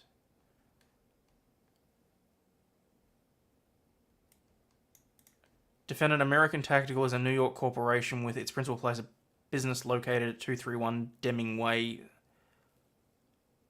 Somerville, South Carolina. Okay, so the company must have been incorporated in New York and operates out of South Carolina. They're an Defendant American Tactical is an importer, manufacturer, seller of firearms, ammunition, and accessories, including the ATI Schmeiser AR-15 60-round magazine that was used by the shooter in the attack.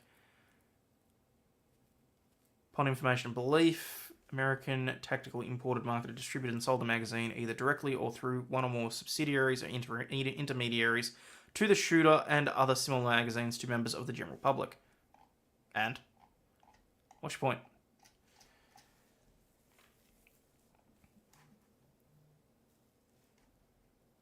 Literally makes 0 sense for any gun company to be out of the state of New York. Screw magazines all belt fed.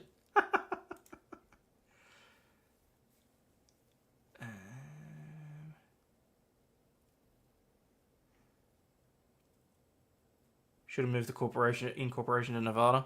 Yeah, well. Okay. Oh, and of course, the news article is nice and unbiased, showing the victims of the shootings.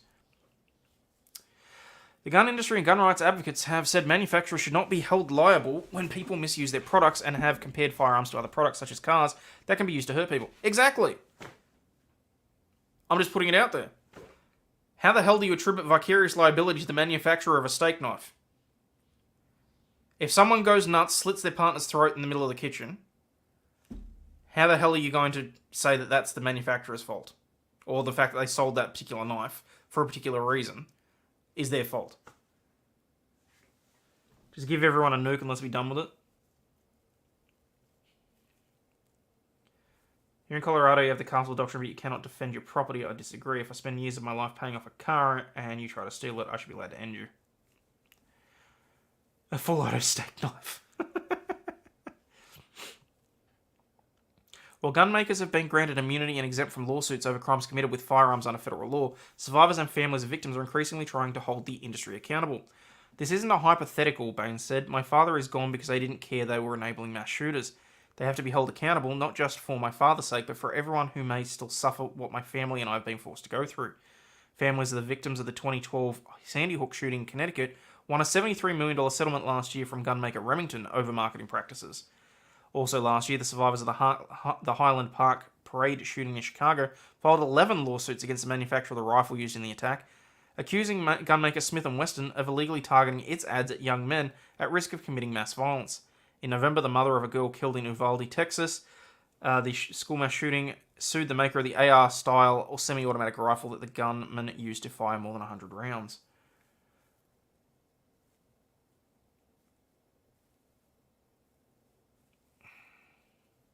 Yeah, Jude, we actually already talked about that. Like 10 minutes ago. Oh, where are we? An hour 29. Screw it, we might as well go through this.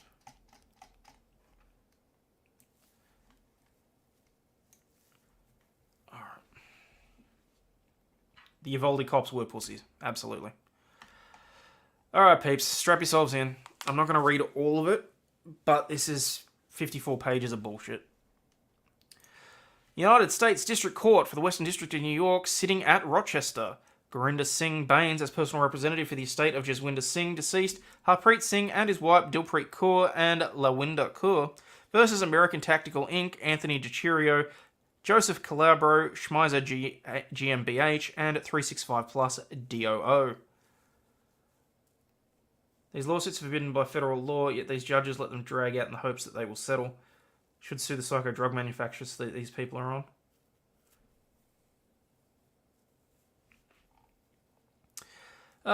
The plaintiffs bring the action for negligence, public nuisance, and unlawful marketing against defendants American Tactical, its president Anthony DiCirio, its marketing director Joseph Calabro, Schmeiser GmbH, and 365 Plus DDO, collectively the defendants.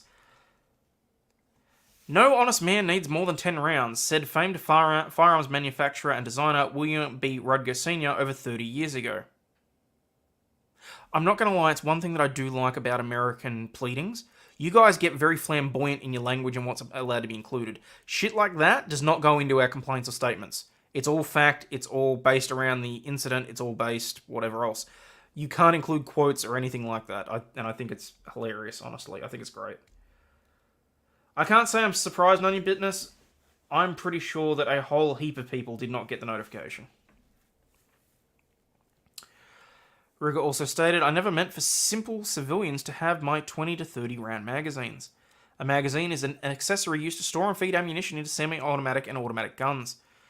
Rounds or cartridges are ammunition what contains the bullet that is fired from the gun. The high-capacity ammunition magazines, HCMs, that Mr. Rutger found unnecessary for law-abiding citizens enabled many rounds to be fired from semi-automatic guns without reloading. His opinion on the matter is irrelevant. He created it and sold it to the public. His opinion ends there. If he didn't intend for people to have it, then he shouldn't have been producing it.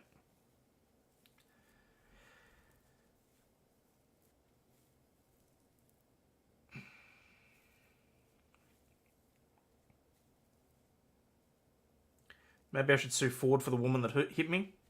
Exactly. That's the same sort of liability argument.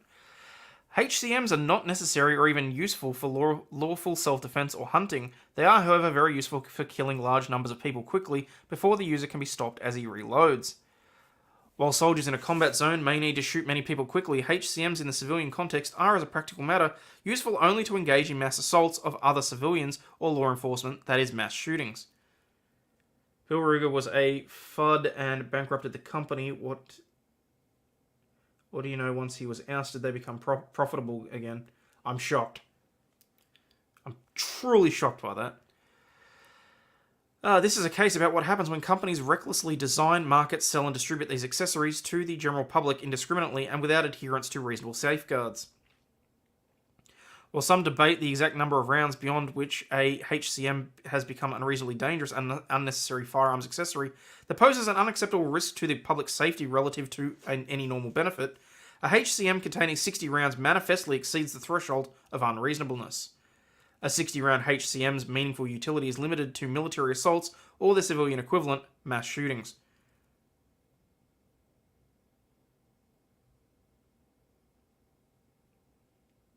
Business Incorporated, 12 May 2013. This is a South Carolina company, 100%. They shut down the old corp. Okay. Hey, Triton, I'm not defending them for anything. I mean, if the company's still listed as being in New York, that's their problem. They're going to have to do forum non-convenience and have it transferred to South Carolina. I really couldn't give a shit, to be perfectly honest. I love when unreasonable people cry for reasonable limitations.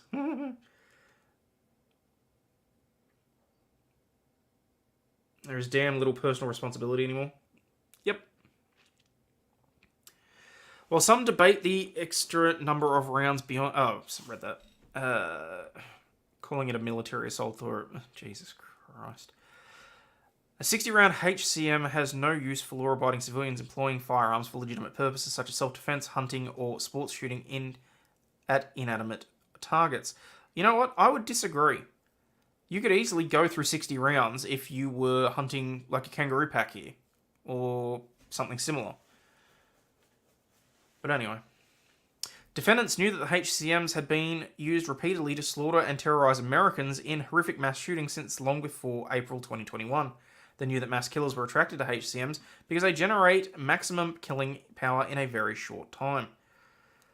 Despite awareness of the above risks, defendants deliberately marketed and sold HCMs to the general public, and not just any HCM, but the 60-round magazines that have approximately 6 times the killing capacity of a standard magazine. Again, who cares? They had every right to manufacture and sell it. Pack of wild hogs? Yeah, maybe.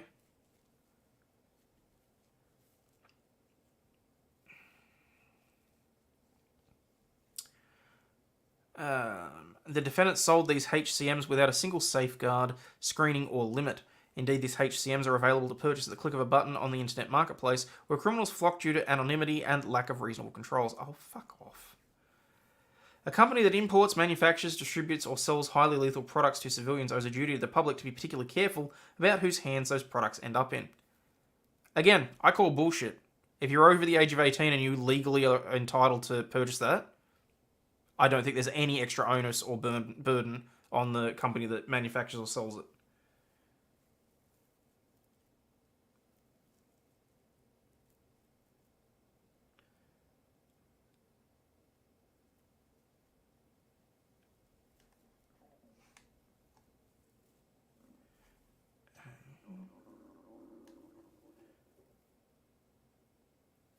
What was that? 60 rounds is nothing versus a few hundred hogs. County's bringing in a heli crew this weekend. They'll spend a week going around doing a mass cull.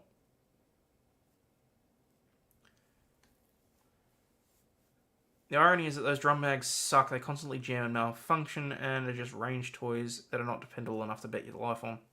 Well, there you go. Yet defendants, when faced with the decision to act responsibly, instead took a hard turn and specifically targeted those highly lethal products to a consumer base filled with impulsive young men who feel they need to harm others in order to prove their strength and who have militaristic delusions of fighting in a war or a video game. Young men like the mass shooter here who murdered 8 innocent people and wounded 5 others within a mere 4 minutes.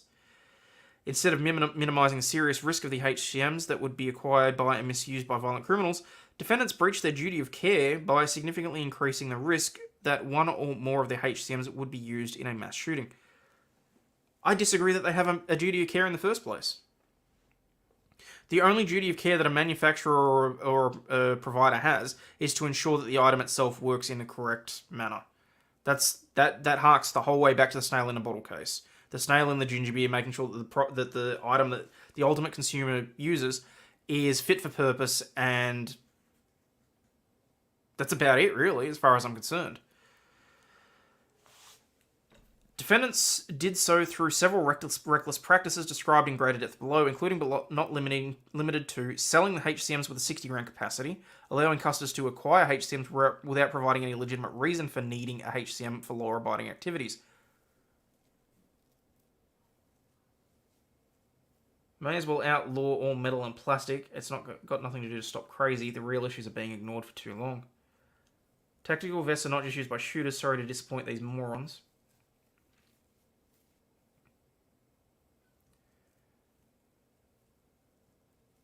They grow up, aren't treated special, then they get angry, they lash out. It's gotten absurd. HCMs are important. How do you know how many intruders will break into your home? It's true. And I'm sorry, but why should you need to provide any sort of reason? If I walk into a store, pick up a product, and go to the counter, if I have to provide a reason for every item that I purchase, I'm never shopping at that store again. Glad we have our Hayden back. Well, I'm glad that you're glad I'm back, Jude. I'm not gonna lie, I struggled a little bit this morning. I thought that I don't know, the energy isn't quite there, but I'm working on it. Semi-auto shotgun with 00 buckshot half-ounce slug behind them works well for hog packs. Having seen the weapon that you carry, I bow to your knowledge on that.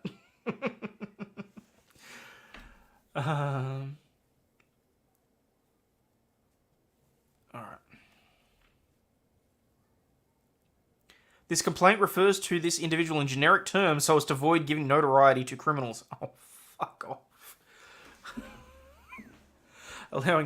They continue to allow customers to acquire HCMs without engaging in any face-to-face interactions with any federal firearms licensee. That's the only thing that I can think of. I mean, I assume you can't purchase a firearm itself online. Like, I presume you need to do that in person. That's really the only thing that I can think of, is that if it's part of a gun, it should be treated the same as the rest of the gun. My reason for everything would be for the zombie apocalypse. Anderson might have had to explain buying the Clorox brand wipes. It's ridiculous.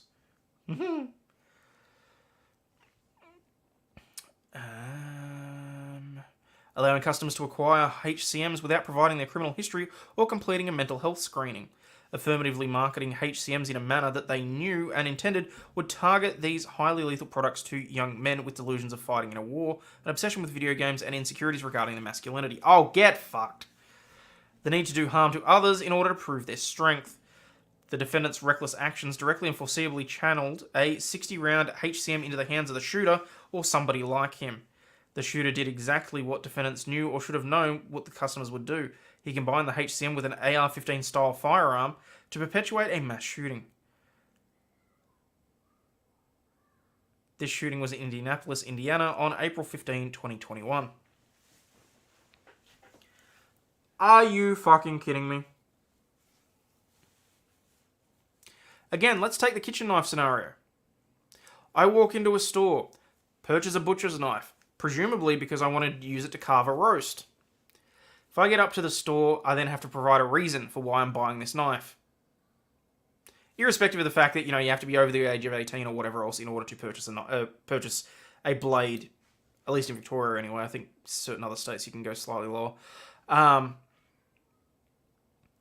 But then, because I have an angry look on my face, and it is a remote possibility that I may use it to slaughter my family, people can then sue them for selling the knife to me. Ford's responsible for women drivers. You can purchase firearms online, but you have the same background checks. You need to have it sent to a firearms license where they check your ID. Okay, makes sense. Ford's responsible for drunk drivers. Yep. Magazines and gun parts are not regulated in the United States. Okay, interesting. Okay, well, if that's the law, then that's the law. Don't go suing over it if it's not part of the law. Online purchases usually work out best you can see in person wherever you can. Best to see it in... Yeah, okay. That's such a crock. Defendant's reckless actions directly and foreseeably channeled a... Yeah, I think I read that. Yep. The shooter armed himself with multiple HCMs, but emptied a 60-round Schmeiser HCM, the magazine, early in the attack. Use of the magazine enabled the shooter to fire all 60 rounds in a matter of seconds. 13 people were shot during the attack. 8 died. 60 rounds, he hit 13. Pretty crappy aim then, 1 in 6. Resting bitch face would get everybody in trouble. Absolutely. Among the victims were Jaswinder Singh, deceased, and plaintiffs Harpreet Singh and Lakhwinder Kaur. Now, I want to make it absolutely clear. I mean no disrespect to those that have been deceased. Sorry, that are deceased. Not have been deceased. There's no necromancy involved. I just want to make that absolutely clear, that I mean no disrespect to the deceased. I do, however, think that this is a cash grab by the survivors, by the individuals who lost family members. Because you're right, if they actually wanted change, they'd be trying to change the laws. They wouldn't just be suing the company and saying, oh, we're doing it for accountability. Yeah, bullshit. You're looking at the dollar signs. And I suspect that they're being supported by certain not areas, but certain demographics of the society.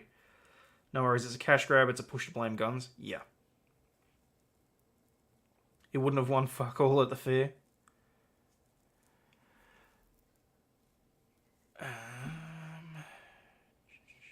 2 AR-style rifles were recovered at the scene of the attack.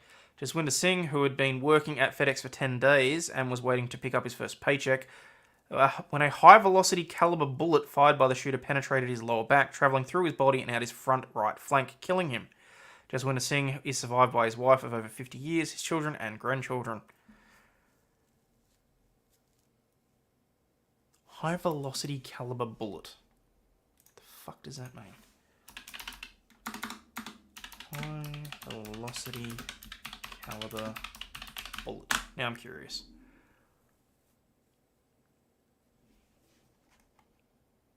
What is considered a high-velocity caliber bullet? Bullet velocity and mass will affect the nature of wounding. Velocity is classed as low, less than 1,000 feet per second, medium 1,000 to 2,000 feet per second, and high greater than 2,000 feet per second. Oh, okay, so there is actually a definition for it.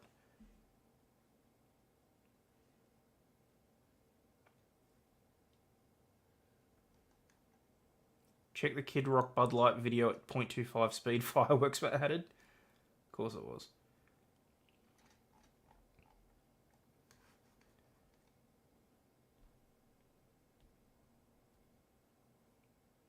Caliber has nothing to do with velocity? No.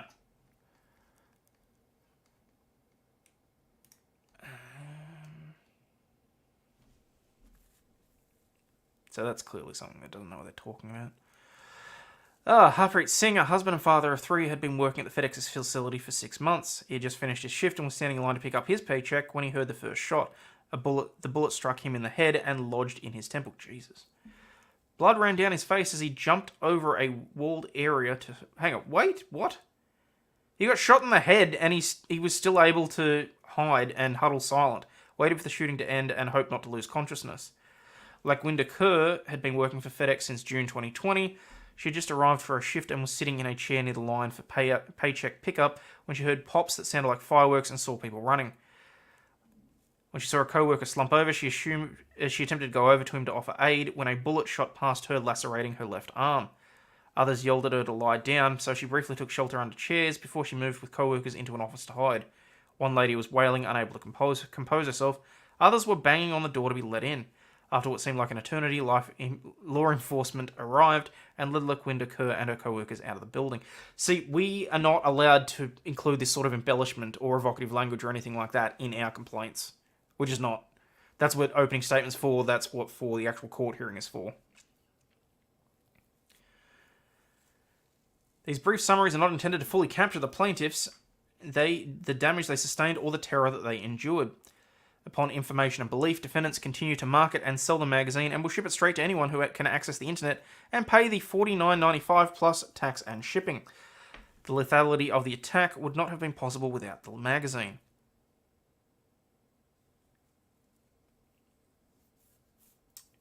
Head wounds aren't necessarily lethal. No, I'm just surprised. I mean, it says that it was lodged in his temple. I mean, if it was supposedly a high velocity caliber, I would have expected to go straight through. Unless it's, I suppose if it's gone this way, maybe it's grazed and sort of like lodged there or something. Who will be surprised how many people survive head injuries? Yeah. Grew up in a school with a kid that was missing half his head. Good guy, a little fucked up, nothing too bad other than the obvious brain injury. Huh. Yeah, it's about the magazine. It's not about anything else. It's they're suing them for producing the 60-round magazine. Now, see, I disagree with this. The lethality of the attack would not have been possible without the magazine. So, you've got a 60-round magazine in an AR-style rifle. People in the chat, you can school me on this. How many rounds are usually in a magazine for that style rifle? I'm curious. Please, let me know.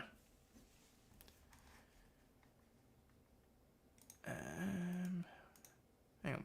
There it is.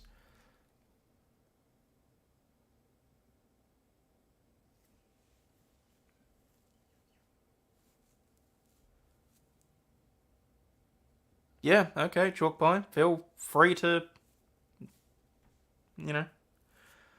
whatever. 20, 30, 60, and Kelly it's 10, 10, 30. So theoretically, if he had it 90 and 120 if you're using a drum. Okay, but in your standard one, you can say it's anywhere between 10 and 30 rounds. So a 60-round magazine. So if he's carrying 2 extra magazines on him, theoretically it's got the same amount of rounds on it as what is contained in this single one.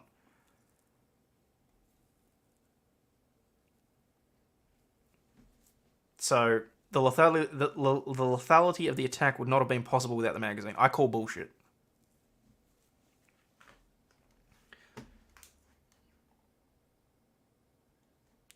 The shooter needed the HCM to accomplish his mission to kill or terrorize as many people as possible.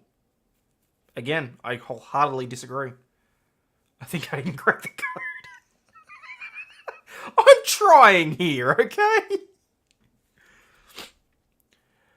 The high capacity of the magazine emboldened the shooter to commit the attack. That's assumption. You have no idea what his train of thought was or anything like that. Knowing he had the ability to fire 60 rounds continuously without the need to pause or reload. 30 round is usually standard, so we'd need an extra mag for that many rounds. Okay.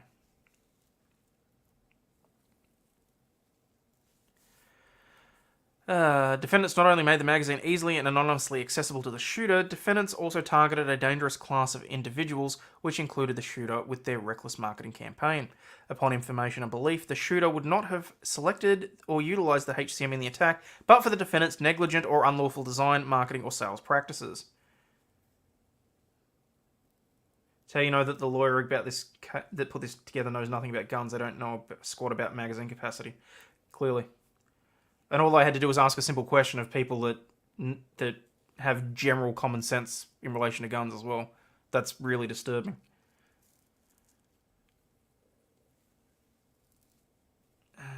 Columbus, Ohio just made 30 round or more mags illegal. Good luck with that.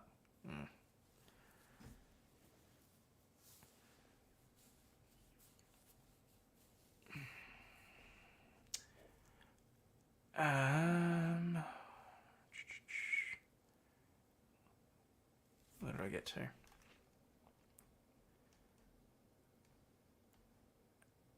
Honestly, access to the shooter.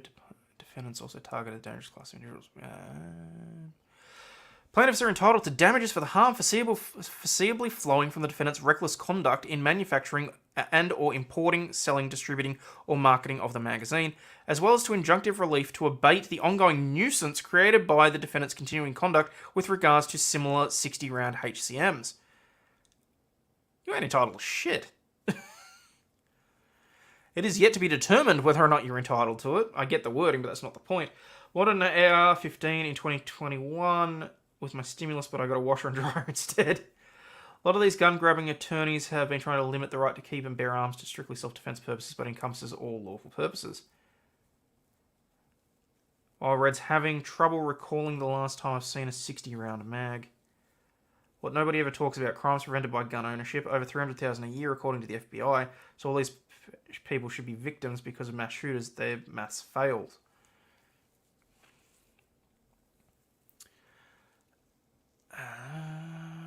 The lawsuit does not in any way challenge the right of law-abiding citizens to bear arms for self-defense.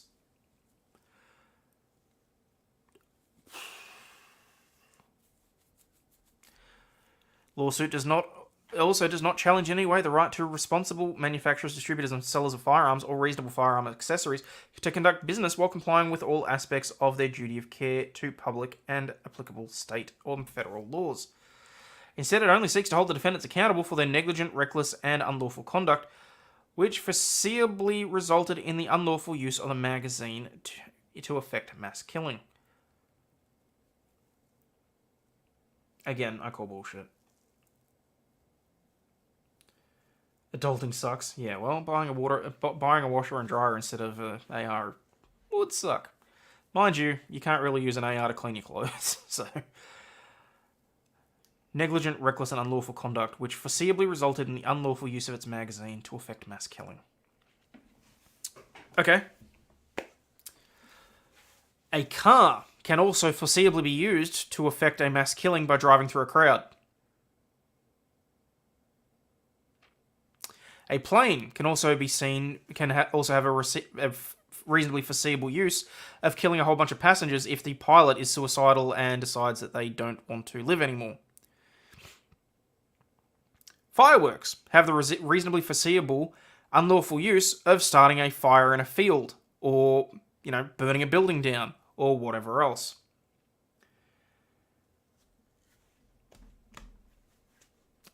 Does that mean that manufacturing and providing those items to the public is negligent or reckless or unlawful conduct?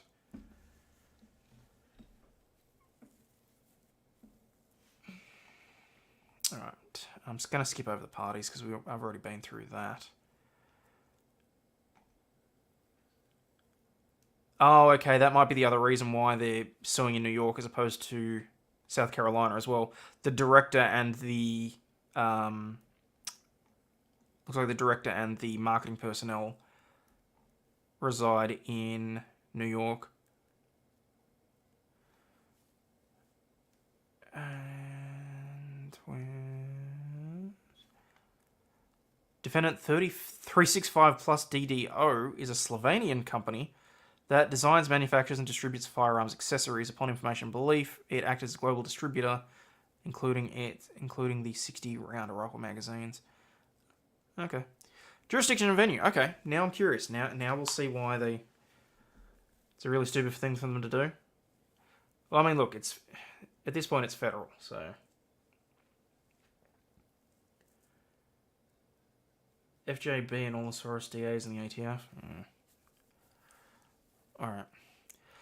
This court has jurisdiction over this matter under Title 1332 because the matter in the controversy exceeds $75,000. Exclusive interest and costs and is between citizens of different states. The court has personal jurisdiction over the defendant, American Tactical, because American Tactical is incorporated in the state of New York. Okay. If we reckon that that's not the case, then that's going to be interesting. They'll have a reason for forum nonconvenience to move it out of New York. Venue is proper in this court as American Tactical has itself sued others in federal courts in this jurisdiction on prior occasions. Okay, that might be an issue. Court has personal jurisdiction over the director as he is a resident of the district. The marketing director is a resident of the district. The court has personal jurisdiction over Schmeiser as it has substantial and purposeful contacts with New York, and the cause of action arises out of those. Yeah, okay. There's enough here for them to have pulled it into New York jurisdiction. That's annoying. General allegations. The defendants market, manufacture, import, distribute, and sell HCMs like the magazine as firearms accessories for members of the civilian public, and add as accessories to guns so that they can fire 60 rounds without reloading. A 60-round HCM like the magazine is not a component part of a firearm. Upon information and belief, the magazine was not sold or packaged with a firearm. Upon information and belief, defendant's 60-round HCMs are rarely sold or packaged with any firearm, and it's not essential to discharge the gun. ATF lists it as a firearms accessory. Accessories are useful when combined with guns. No shit. For the civilian market, the only people who need HCMs are mass killers. That's a bold fucking statement right there. Because it's just outright not true. America needs less federal oversight and more states asserting their authority. Defendants have long known that mass killers are attracted to buying HCMs and that this group uses HCMs to commit horrific mass slaughters. And they go through and list a whole bunch of... What do they got? 1, 2, 3, 4, 5, 6, 7, 8, 9, 10, 11. 11 different mass shootings that involved the 60-round drum. Or, wow, a 100-round drum. 40 magazine...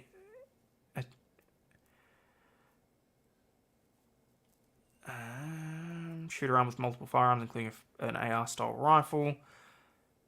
One or more 30-round magazine. Okay, so they're really strong, man. They're really not. So you got one that involved a 100-round magazine, a 40-round magazine, 30-round, which we know is more or less standard, 30 or 40 magazine, 30-round magazine, although he had 15 of them, that's fair.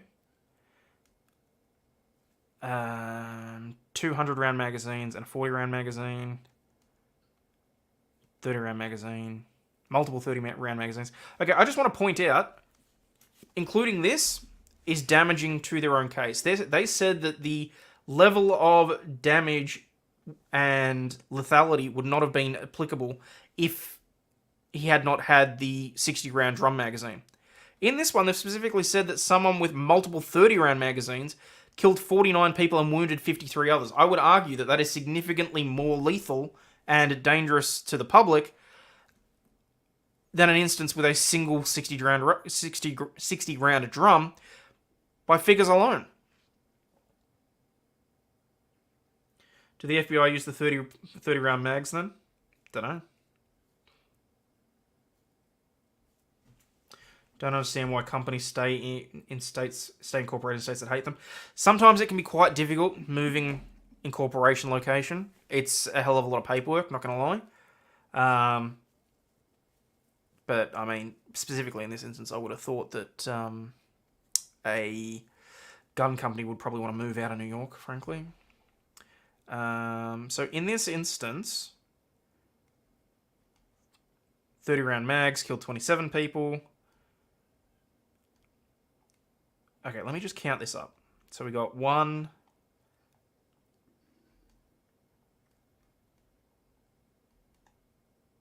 2,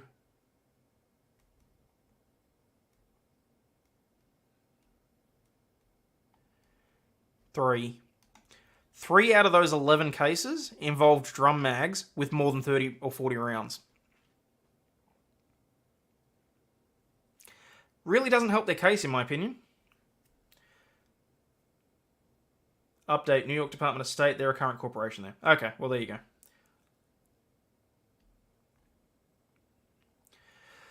In addition to these specific illustrative examples, a publicly available analysis released by the Everytown for Gun Safety on March 22, 2019 surveyed mass shootings from 2009 to 2017 and found that 58% of mass shootings with known magazine capacity involved firearms with HCMs. Yeah, but how have you defined a HCM? If a HCM is anything with even one more round than the standard capacity of the weapon, then that really doesn't matter, and you're twisting words for your own decisions. So, scarcity of reloading intervals decreases opportunities for victims to escape or fight back and makes it harder for law enforcement to intervene to stop the shooter. I will agree with that. Explains why mass shootings involving HCMs on average result in over 2 times as many deaths and 14 times as many injuries as mass shootings not involving HCMs. Upon information and belief, because many mass shooters delusionally seek fame or glory by maximizing the number of victims, a lack of access to HCMs, which often enable high casualty count, would cause many potential mass shooters to delay or cancel planned attacks. Oh, fuck off. They're calling anything more than 10 rounds a HCM. Okay. See you, Rosman.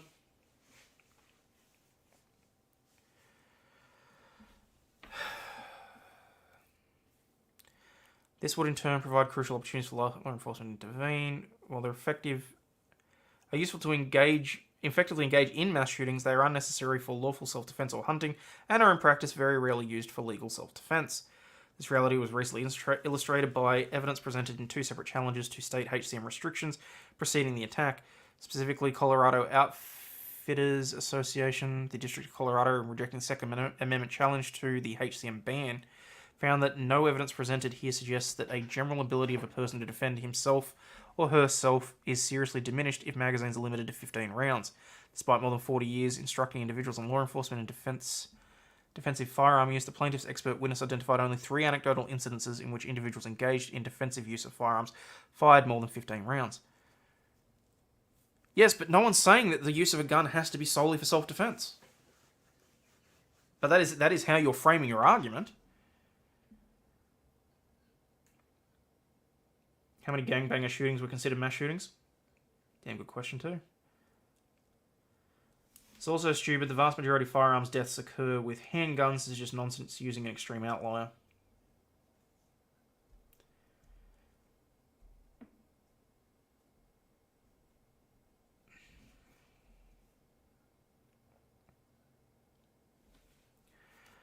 The court further underscores that of many law enforcement officials called to testify, none were able to identify a single instance in which they were involved. A single civilian fired more than 15 shots in self-defense.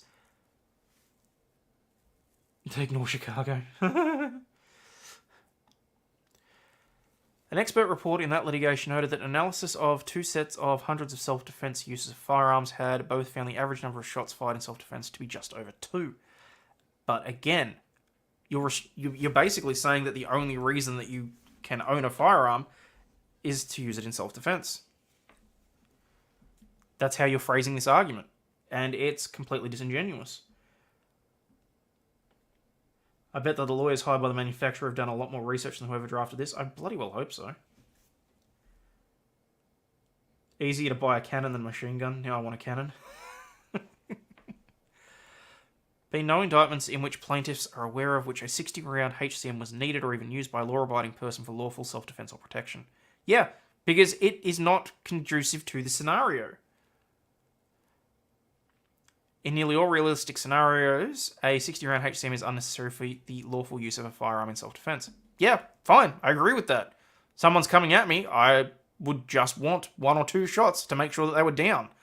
I personally feel if you're having to empty a magazine, people keep giving me shit because I keep saying clip, sorry. If I have to empty a magazine of 60 into somebody to end a threat to my life, something's fucking wrong.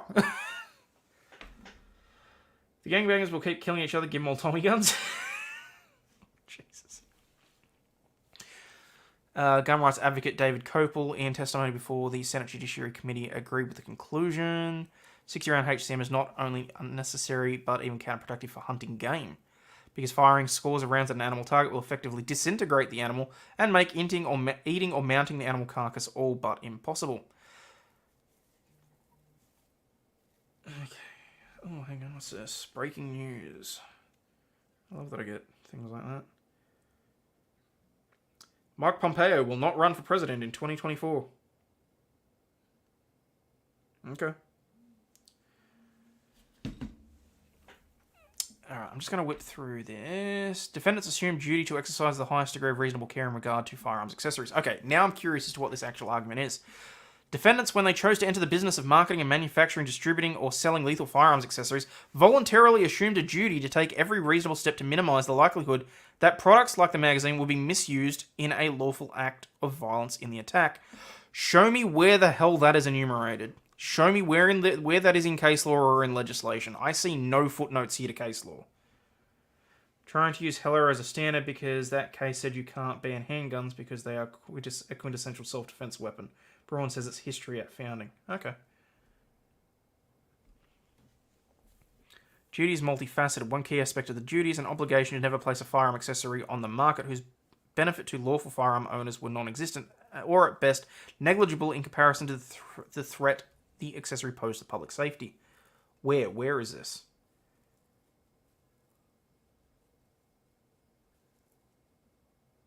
I don't think anyone wants me to have a gun. I just threw my phone across the room. Very poorly put together case. How the hell did this pass a sniff test? I don't think it did, Forbidden. I think that someone with an agenda is backing this. Personally, it's the only thing that I can think of, because you're right, it doesn't pass any sort of sniff test. They're either trying to set a precedent to say that this duty exists, or they're just being dumbasses about it, honestly.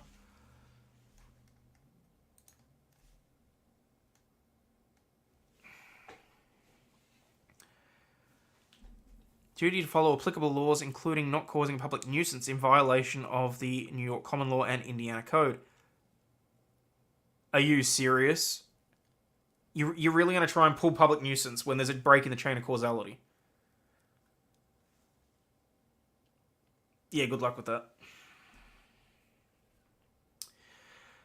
Duty also includes a requirement to market and advertise their products responsibly and not falsely or deceptively in violation of New York's Unfair Trade Practices Act. That's an interesting argument. The duty to implement reasonable safeguards, both for their own direct sales from their website and for downstream sellers of Schmeiser, American Tactical, or 365 Plus products, including but not limited to requiring all transfers of HCMs to be conducted face-to-face in person by an FFL, conducting criminal history, substance abuse, and mental health checks or screenings. So they're saying that all these suits are funded by Bloomberg through Every Town for Gun Safety. Okay. Requiring all prospective purchasers to certify that they're not disqualified from owning firearms under any provision of state or federal law. Requiring all prospective purchasers of HCMs to certify that they are the actual end user of a firearm accessory. Requiring any prospective customer of a HCM to provide a legitimate, verifiable reason for needing a HCM, and only transferring HCMs when they have reasonable grounds to believe that the prospective purchaser actually has a legitimate, verifiable intended use for the HCMs. Lawsuit has as much teeth as the Trump bullshit. Oh, my role on a list now. Certain buzzwords are picked up by the government computers and put on a list. Yes, Jude. Again, we covered the FBI list. Which reminds me, hello FBI, red pill based alt-right. Kiss my ass. I'm starting to think that might be why my channel's getting anyway.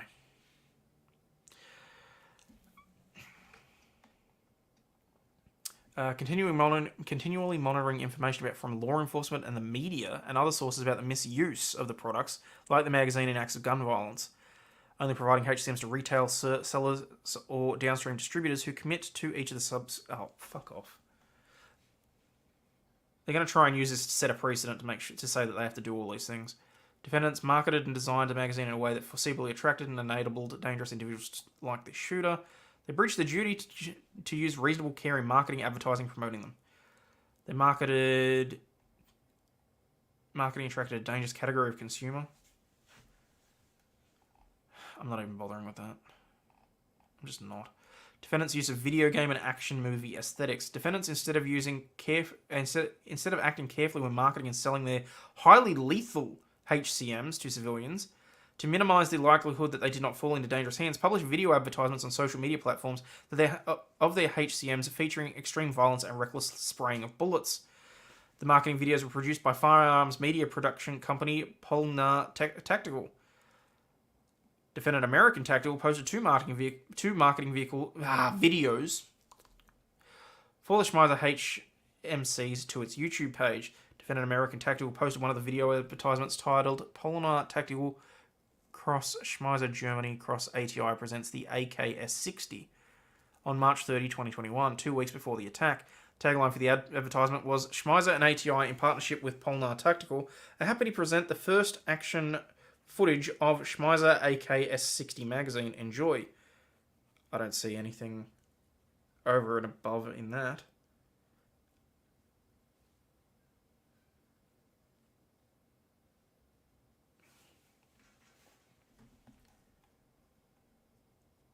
Bricks are highly lethal.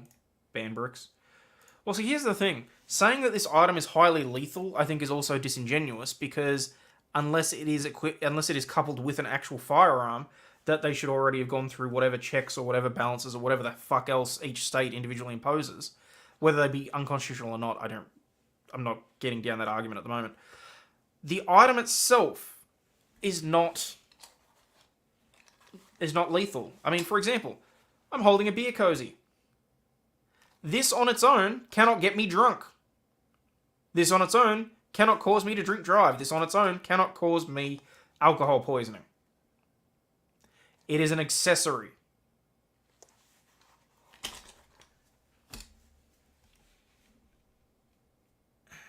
Anything's highly lethal if you're smart enough and demented enough. Can literally go down the street and buy gasoline.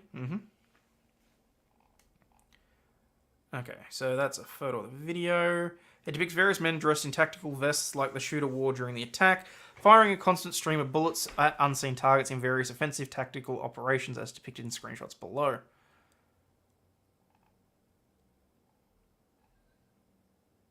Okay, admittedly, he looks smug. What I just heard, Aussie wants more beer. At least not for another 2 hours. Another video advertises a specific model of the magazine bought and used by the shooter in the attack, the Schmeiser Gen 2 60-round magazine. It's titled Introducing the Gen 2 Schmeiser 60-round magazine. No shit. Tagline for the video says American Tactical is exclusive distributor. Yeah, good on them. Do you know orange peels are highly flammable? Exactly. Correlation does not equal causation. Okay, so that's the use of the... I'm scrolling through them quickly, people, just because you know what YouTube's like. The current American Tactical YouTube URL, video's been removed for violating community guidelines. That's not what it says. The video, it just says it's been made private now.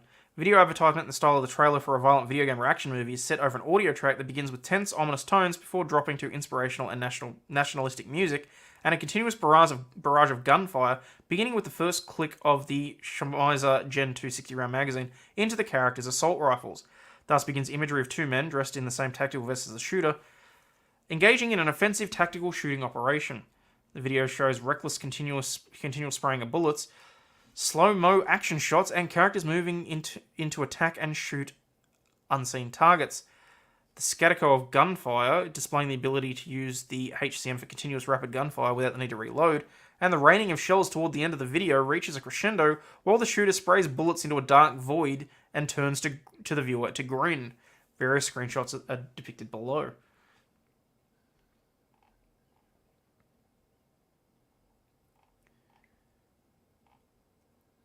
The shooter fell within the dangerous category of consumers and was foreseeably motivated by the defendant's marketing and design. This, I'm interested. I want to know how the hell they think that they're going to attribute the mindset of the shooter to the marketing.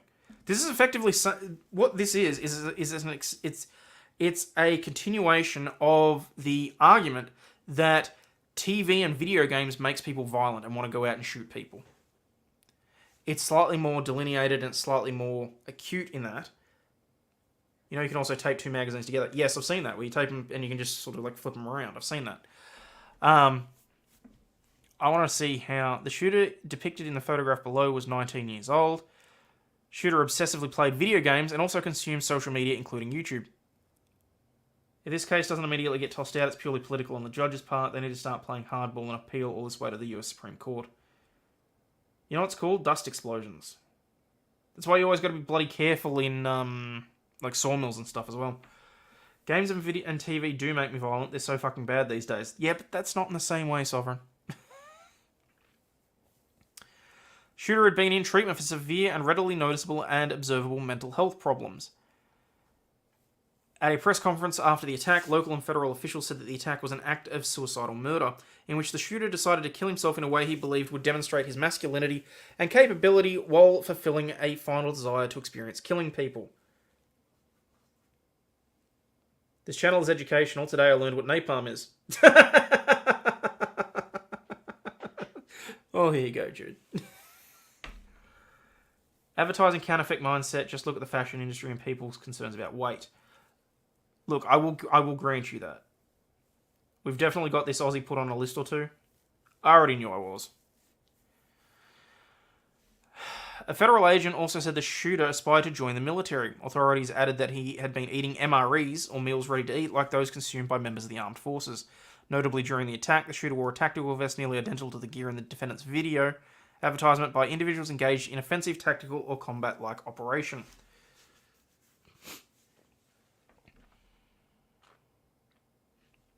Yes, because it's impossible that it was a mere coincidence that he happened to get a hold of one of those. Is all I'm saying. Upon information and belief, the shooter watched the defendant's video advertisements. Okay, where do you get your information and belief for that? Upon information and belief, the shooter was thus foreseeably motivated by the defendant's marketing and design to purchase the magazine and use it to carry out the attack. The defendants had actual constructive knowledge since before 2021 that violating the duty of care would result in a mass shooting. I'm sorry, what? All the defendants had actual constructive knowledge that violations of their duty of care by marketing and manufacturing, distributing, or selling products like the magazine without reasonably foreseeable safeguards in violation of Indiana and New York public nuisance laws and the NYUTPA would likely result in one or more of their products being used in one or more mass shootings. The basis for this actual constructive notice includes, but is not limited to, a lengthy string of widely publicized mass shooting incidents throughout the United States in which shooters used HCMs to engage in mass slaughter. They said nearly identical, which means both were vests. Yes. MREs suck compared to the old ones when I was a kid. Okay.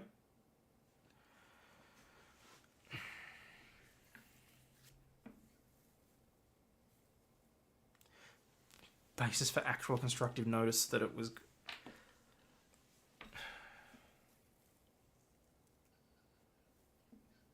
That's so ridiculous. Upon further information and belief, defendants were aware that many states had banned HCMs because of the unreasonable dangers that they posed. For the same reason, law enforcement has long called for the sale of HCMs to be banned for civilians, and those demands helped lead to a federal ban on HCM sales from 1994 to 2004. Defendants violated the duty of care in ways that directly or foreseeably channeled the magazine to the shooter and caused the plaintiff's harm. Despite their actual constructive knowledge that the violation of one or more aspects of the duty of care would create a significant risk of that highly dangerous product, like the magazine, falling would be used to perpetuate a mass shooting like the attack, defendants violated one or more aspects of their duty of care in ways that directly or foreseeably led to the attack. The defendants unreasonably manufactured... The only good thing about being on a list is that you get a whole bunch of new members, so what if that's only to monitor you? Honestly, it's true, Jude, but, without sounding paranoid or anything like that, just certain trends that I've noticed over the last couple of days, I think I'm shadow banned again, honestly. But thank you for the super chat. Much appreciated. It's a political lawsuit. The court should throw the stuff out. It's New York City. Literally only one. States has a 10 mag cap. No other has a cap. To the feds in chat, you're overpaid. Yep. And that money could be going to teachers or to utility workers or to, firefighters. People that actually need it. Too based. Well. Had the defendants not violated their duty of reasonable care by placing an unreasonably dangerous product on the market, the shooter would not have gained access to the magazine. Okay, he might not have had access to that exact magazine, but it wouldn't have been too difficult for him to get two 30-round magazines. I don't see a difference.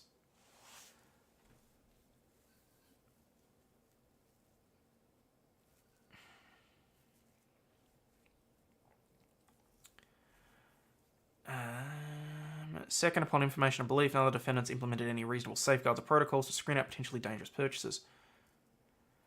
Nor should they have to, because as I said, it's an accessory. The item that's on its own is not dangerous. And there are already safeguards in place to make sure that the item that it needs to be coupled with, in order to become dangerous, are purchased properly. So, I'm sorry, but you shouldn't need to go through the same things.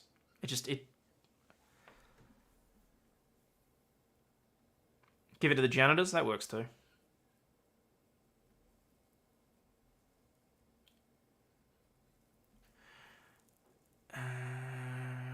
defendants know that criminals, including mass killers, are attracted to the internet because of its anonymity and lack of regulation. Oh my god.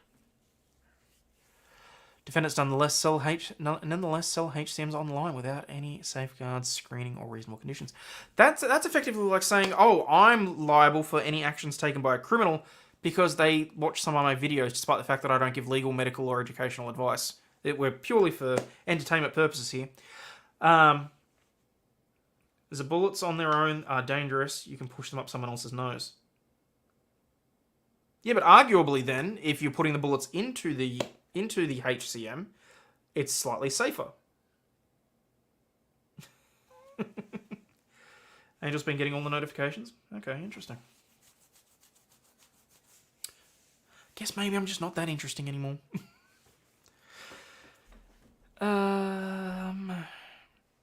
Anyone, regardless of age, criminal history, or mental health history, can buy a HCM like the magazine used in the attack directly off the Defendant American Tactical's website. Defendant American Tactical makes no further inquiry to the buyer or the purpose for buying a HCM before selling it through its website, and includes no screening whatsoever prior to the purchase. No, and in my opinion, nor should it. Similarly, Defendant American Tactical sells its HCMs like the magazine used in the attack through other online firearms websites, also without limitations, screening, or further inquiry.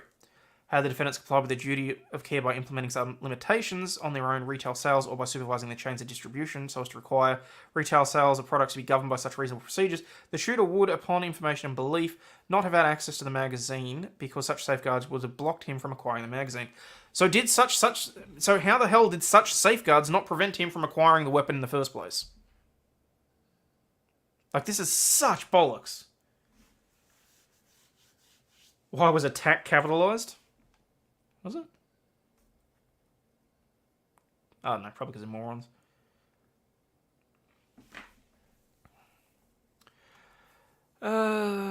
Specifically, amongst other things, had the defendants required all transfers of HCMs to be face-to-face in person, required mental health screenings, or required purchasers to provide a legitimate, verifiable, and credible reason for needing a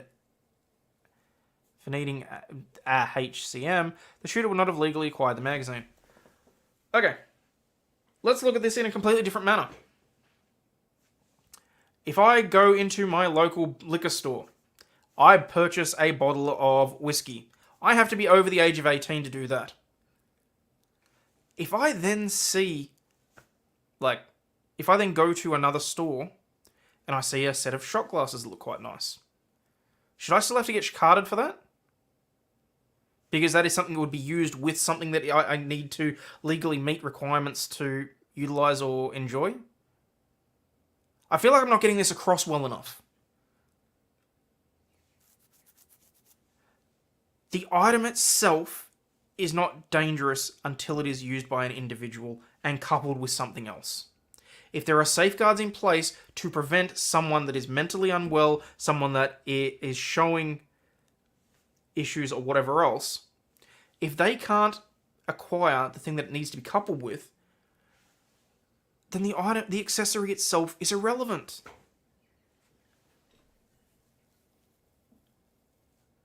Some cheeky cashier could ask for ID. I'd tell him get fucked.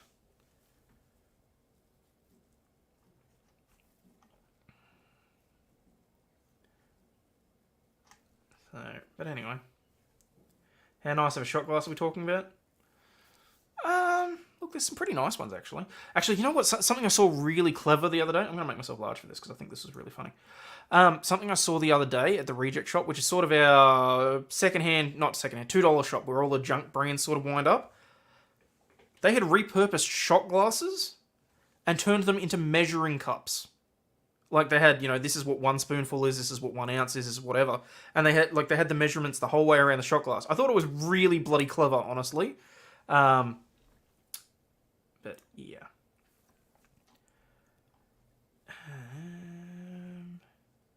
Had to make moonshine when I was 18, drinking age 21.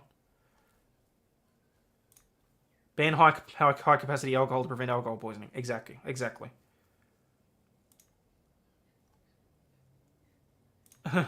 What did my great state of Indiana do wrong here? I keep hearing Indiana. It was the FedEx shooting in, was it 2021. The families of the victims and some of the survivors are suing a gun distribution company for selling a 60-round magazine.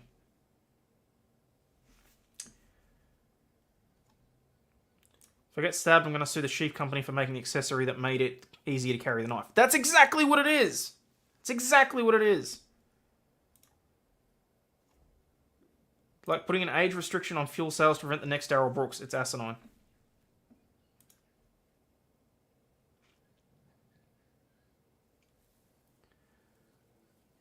Love my shot glass measuring cup. Oh, good. I can buy bongs and crack pipes and shot glasses without ID, only what goes in them. Exactly.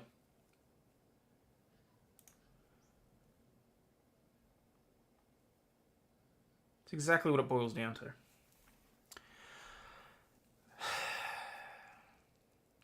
Maybe they should sue the transfer station for recycling the copper that may have gone into the full metal jacket round. There you go. That works too. Finally, the defendants had the defendants similarly complied with applicable state and federal laws, including but not limited to New York's and Indiana's prohibition on the creation of public nuisances, by acting responsibly and controlling their chains of distribution, prohibiting false and deceptive marketing, the shooter would not have legally gained access to the magazine. I call bullshit on that. I call major bullshit on that.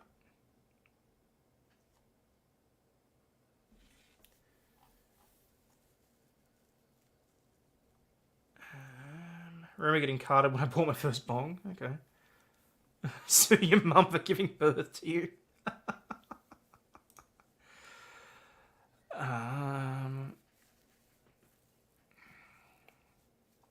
Defendants additionally breached the duty of care. Yep, got that.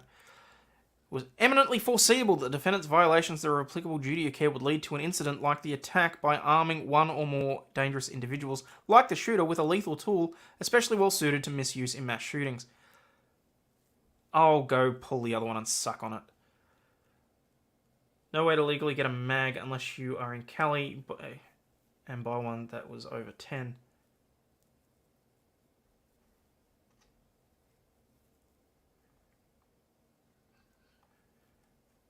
Or if you stole it. Lefties online are now saying ban ammo, since they can't ban guns. Never forget the old man asking if it was for cocaine. It had a little paper in it, so it was for tobacco use only. Foreseeable harm is exactly what materialized. On April 15, 2021, shortly after 11 p.m, the FedEx facility was filled with people. It was payday and many employees were picking up their paychecks. There was also a shift change. Employees were therefore both arriving and departing the facility. The shooter entered the FedEx facility cloaked in a tactical vest and wielding two AR-style rifles with HCMs attached. After shooting and killing two employees in the locker room, the shooter opened fire on a group of employees who were waiting to pick up their paychecks. As a result of the mass capacity of the magazine and the corresponding lack of need to pause and reload, the shooter was able to discharge 60 rounds in a matter of seconds. This uninterrupted torrent of fire enabled by the magazine did not provide the shooter's victims with any meaningful chance of escape or fight back.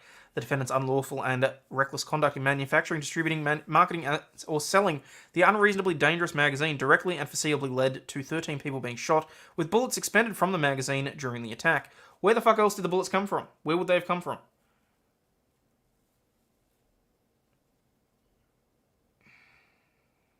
In Colorado, before legal weed, you could get kicked out of a glass shop for saying bong. Now it does not matter.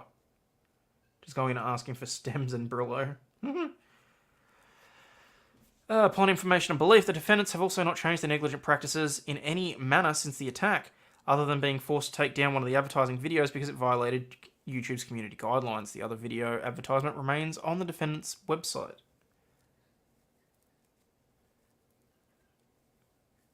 When did you get the notification, Tweety? Holy crap, are we 2.5 hours in? God, I lost track of that. Okay, first cause of action.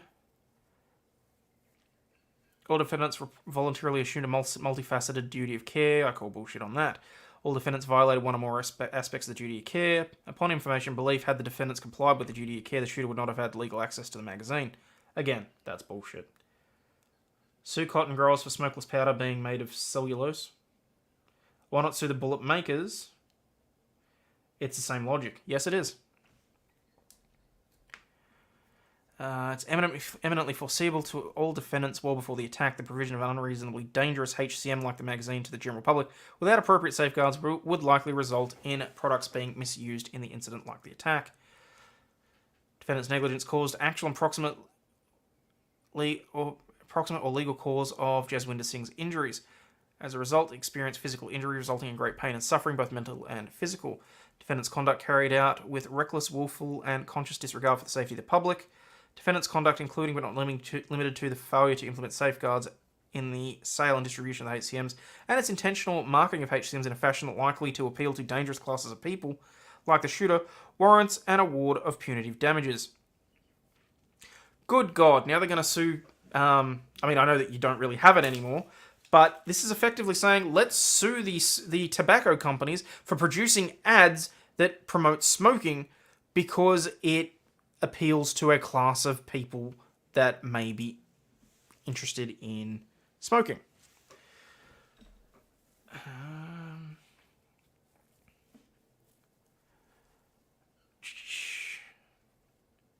The defendants are vicariously liable for punitive damages arising from the outrageous and unconscionable conduct of his employees, agents, and/or servants, as set forth herein.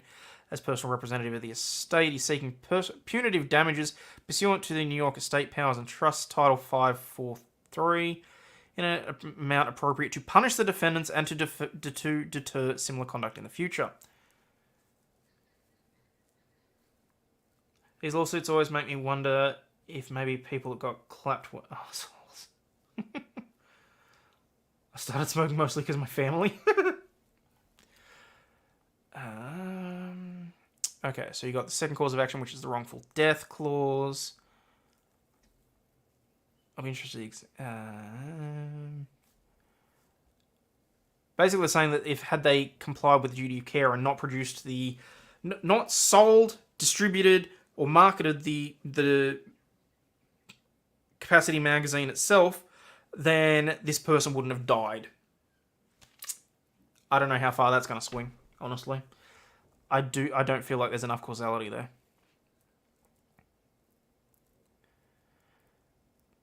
That's, again, going back to the kitchen knife. That's like saying the company that made the kitchen knife is liable for the death of someone if someone uses it to stab them to death. Got my whole life without being massacred and I'm no preach. The public nuisance one. This is the one that is sort of interesting to me. Public nuisance under Indiana and New York law exists for conduct that amounts to a substantial interference with the exercise of a common right of the public, thereby offending public morals, interfering with the use of a public place, or endangering or injuring the property, health, safety, or comfort of a considerable number of persons. Again, I call bullshit on this, because the production of the article itself does not result in this. There is a positive action or omission that must be taken by an independent third party to utilize that item to cause the nuisance. For example, if you were to take one of these magazines on its own, no bullets in it, and walk down the street, is that going to create a nuisance? No. If someone walks down the street with 2 ARs clipped in, full of bullets, and sprays them into a crowd, yes, that's a public nuisance. Should be liable if stabbing someone to death sounds about right.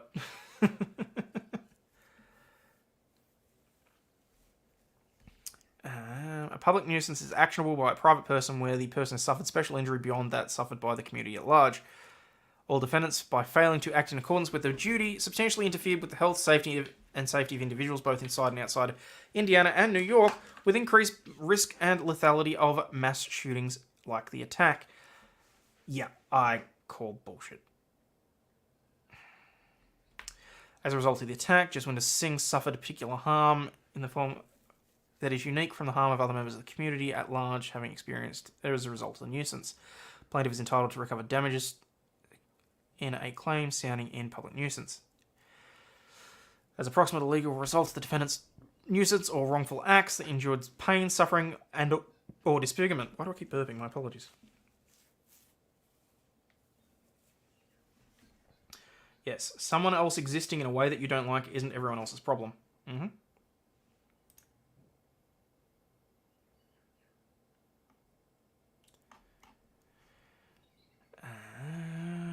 The defendant's conduct, including but not limited to failure to implement safeguards, warrants award of punitive damages. I disagree with that.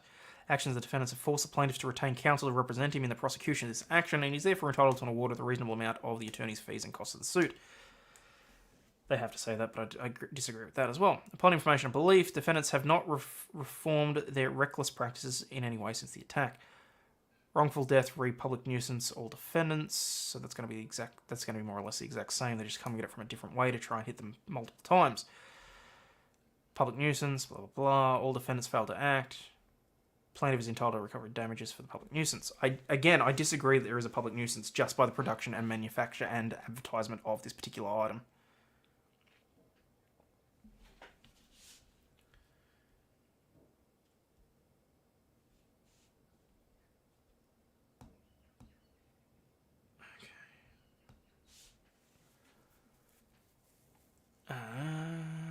Defendant's conduct, well, including but not limited.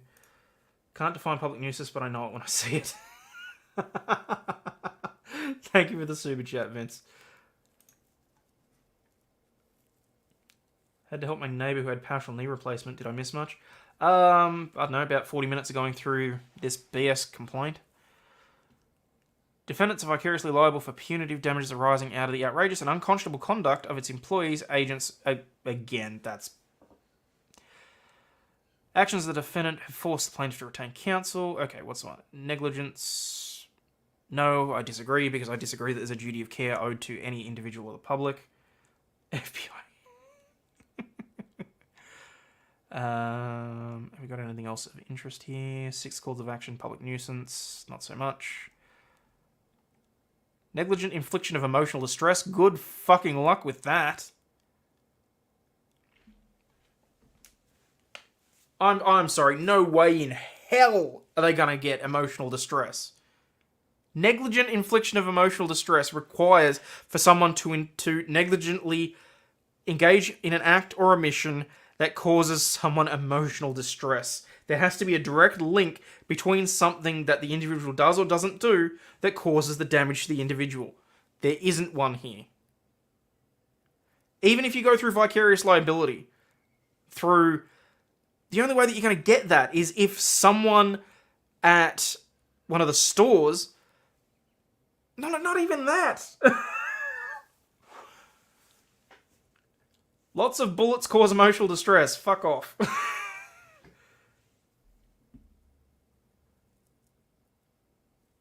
You're producing content that gives my cat emotional distress. Oh, crap on a cracker. They don't owe anybody a duty of care not to cause them distress either. Eminently foreseeable well before the attack, the provision of an unreasonably dangerous HCM like the magazine to the general public without appropriate safeguards would result in such products being misused in incidents like the attack, which is precisely what occurred. Defendant's negligence is an actual or proximate legal cause of Harpreet Singh's injuries. I, again, disagree.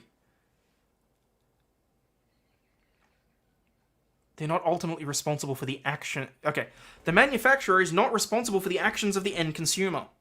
They have a responsibility and a duty of care to the end consumer, but in this case, the end consumer is the shooter. Not anyone who is injured by a result of the actions. There is a break in the chain of causality. I don't know how many fucking times I can say it. As a result of the aforementioned negligence, Dilpreet Kaur was caused to suffer and will continue to suffer in the future. Well, I'm sorry about that. Where does this fucking idea come from that people are responsible for how others use their products? Honestly, no clue, Sovereign. This one, like, that, they're clearly trying to set a precedent here. They really are. They're swinging for the fences. And it's... As it was said previously, the only reason this doesn't get struck out is if it's political.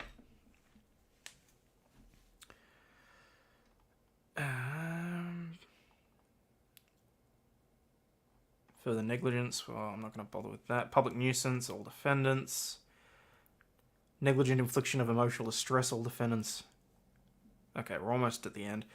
Prayer for relief. Okay, here's what we are asking for. We, the plaintiffs, expressly reserve our right to amend this complaint before or at any time of trial to insert those items of damages not yet fully ascertainable. Demand judgment from all defendants and for each of them as follows. General damages in an amount exceeding $75,000. Special damages exceeding an amount of $75,000. So you've got general damages, just generally is what is awarded. Special damages is because if a specific act goes so far as it requires compensation to return you to a very specific position. Punitive damages is to punish them. Loss of consortium. Are you serious? Interest as provided by law on any of the amounts of the judgment earned from the date that the judgment is filed. Applicable restitution. Statutorily allowed damages which may or may not form part of the case.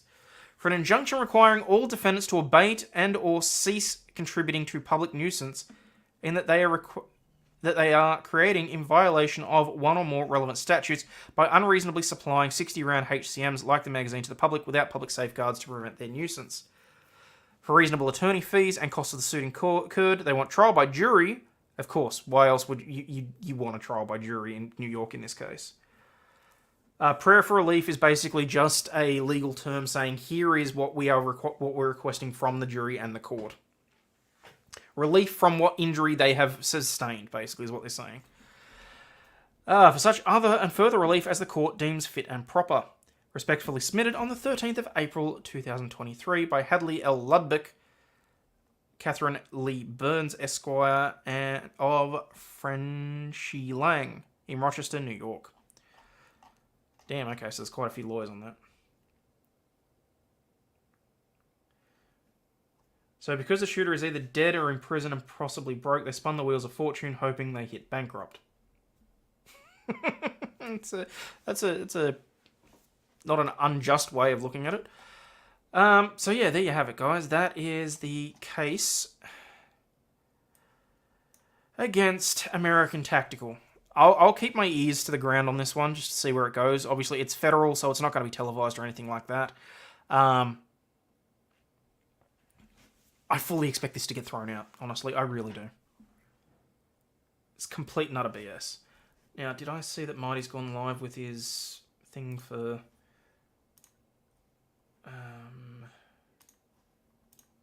Friday Lego stream? Yes, he is. Alright, guys. I'm going to head out of here, A, because I just got a call from the wife and I didn't answer, which is always going to end me in some... you know what I mean. But, 2 hours 46. But either way, I've got to get out of here. I am going to try and put up some other videos this weekend if I can. A couple other cases that I'm looking at. Trying to do a little bit more regular content in terms of videos as well. But as always, guys, please remember that you watching, you are not a piece of shit. You do have value and you do contribute to society. And I do ask that you hit that like button, but your value is not in any way contingent upon that. Cheers, guys. I'm going to get the hell out of here. Yes, there will be a redirect. And I've also got to fix that video now too. Now that I know that audio is crappy. All right, guys. Fuck this shit, I'm out. Fuck this shit, I'm out. No thanks. Don't mind me. I'ma just grab my stuff and leave. Excuse me, please. Fuck this shit, I'm out. Nope. Fuck this shit, I'm out. Alright then. I don't know what the fuck just happened, but I don't really care.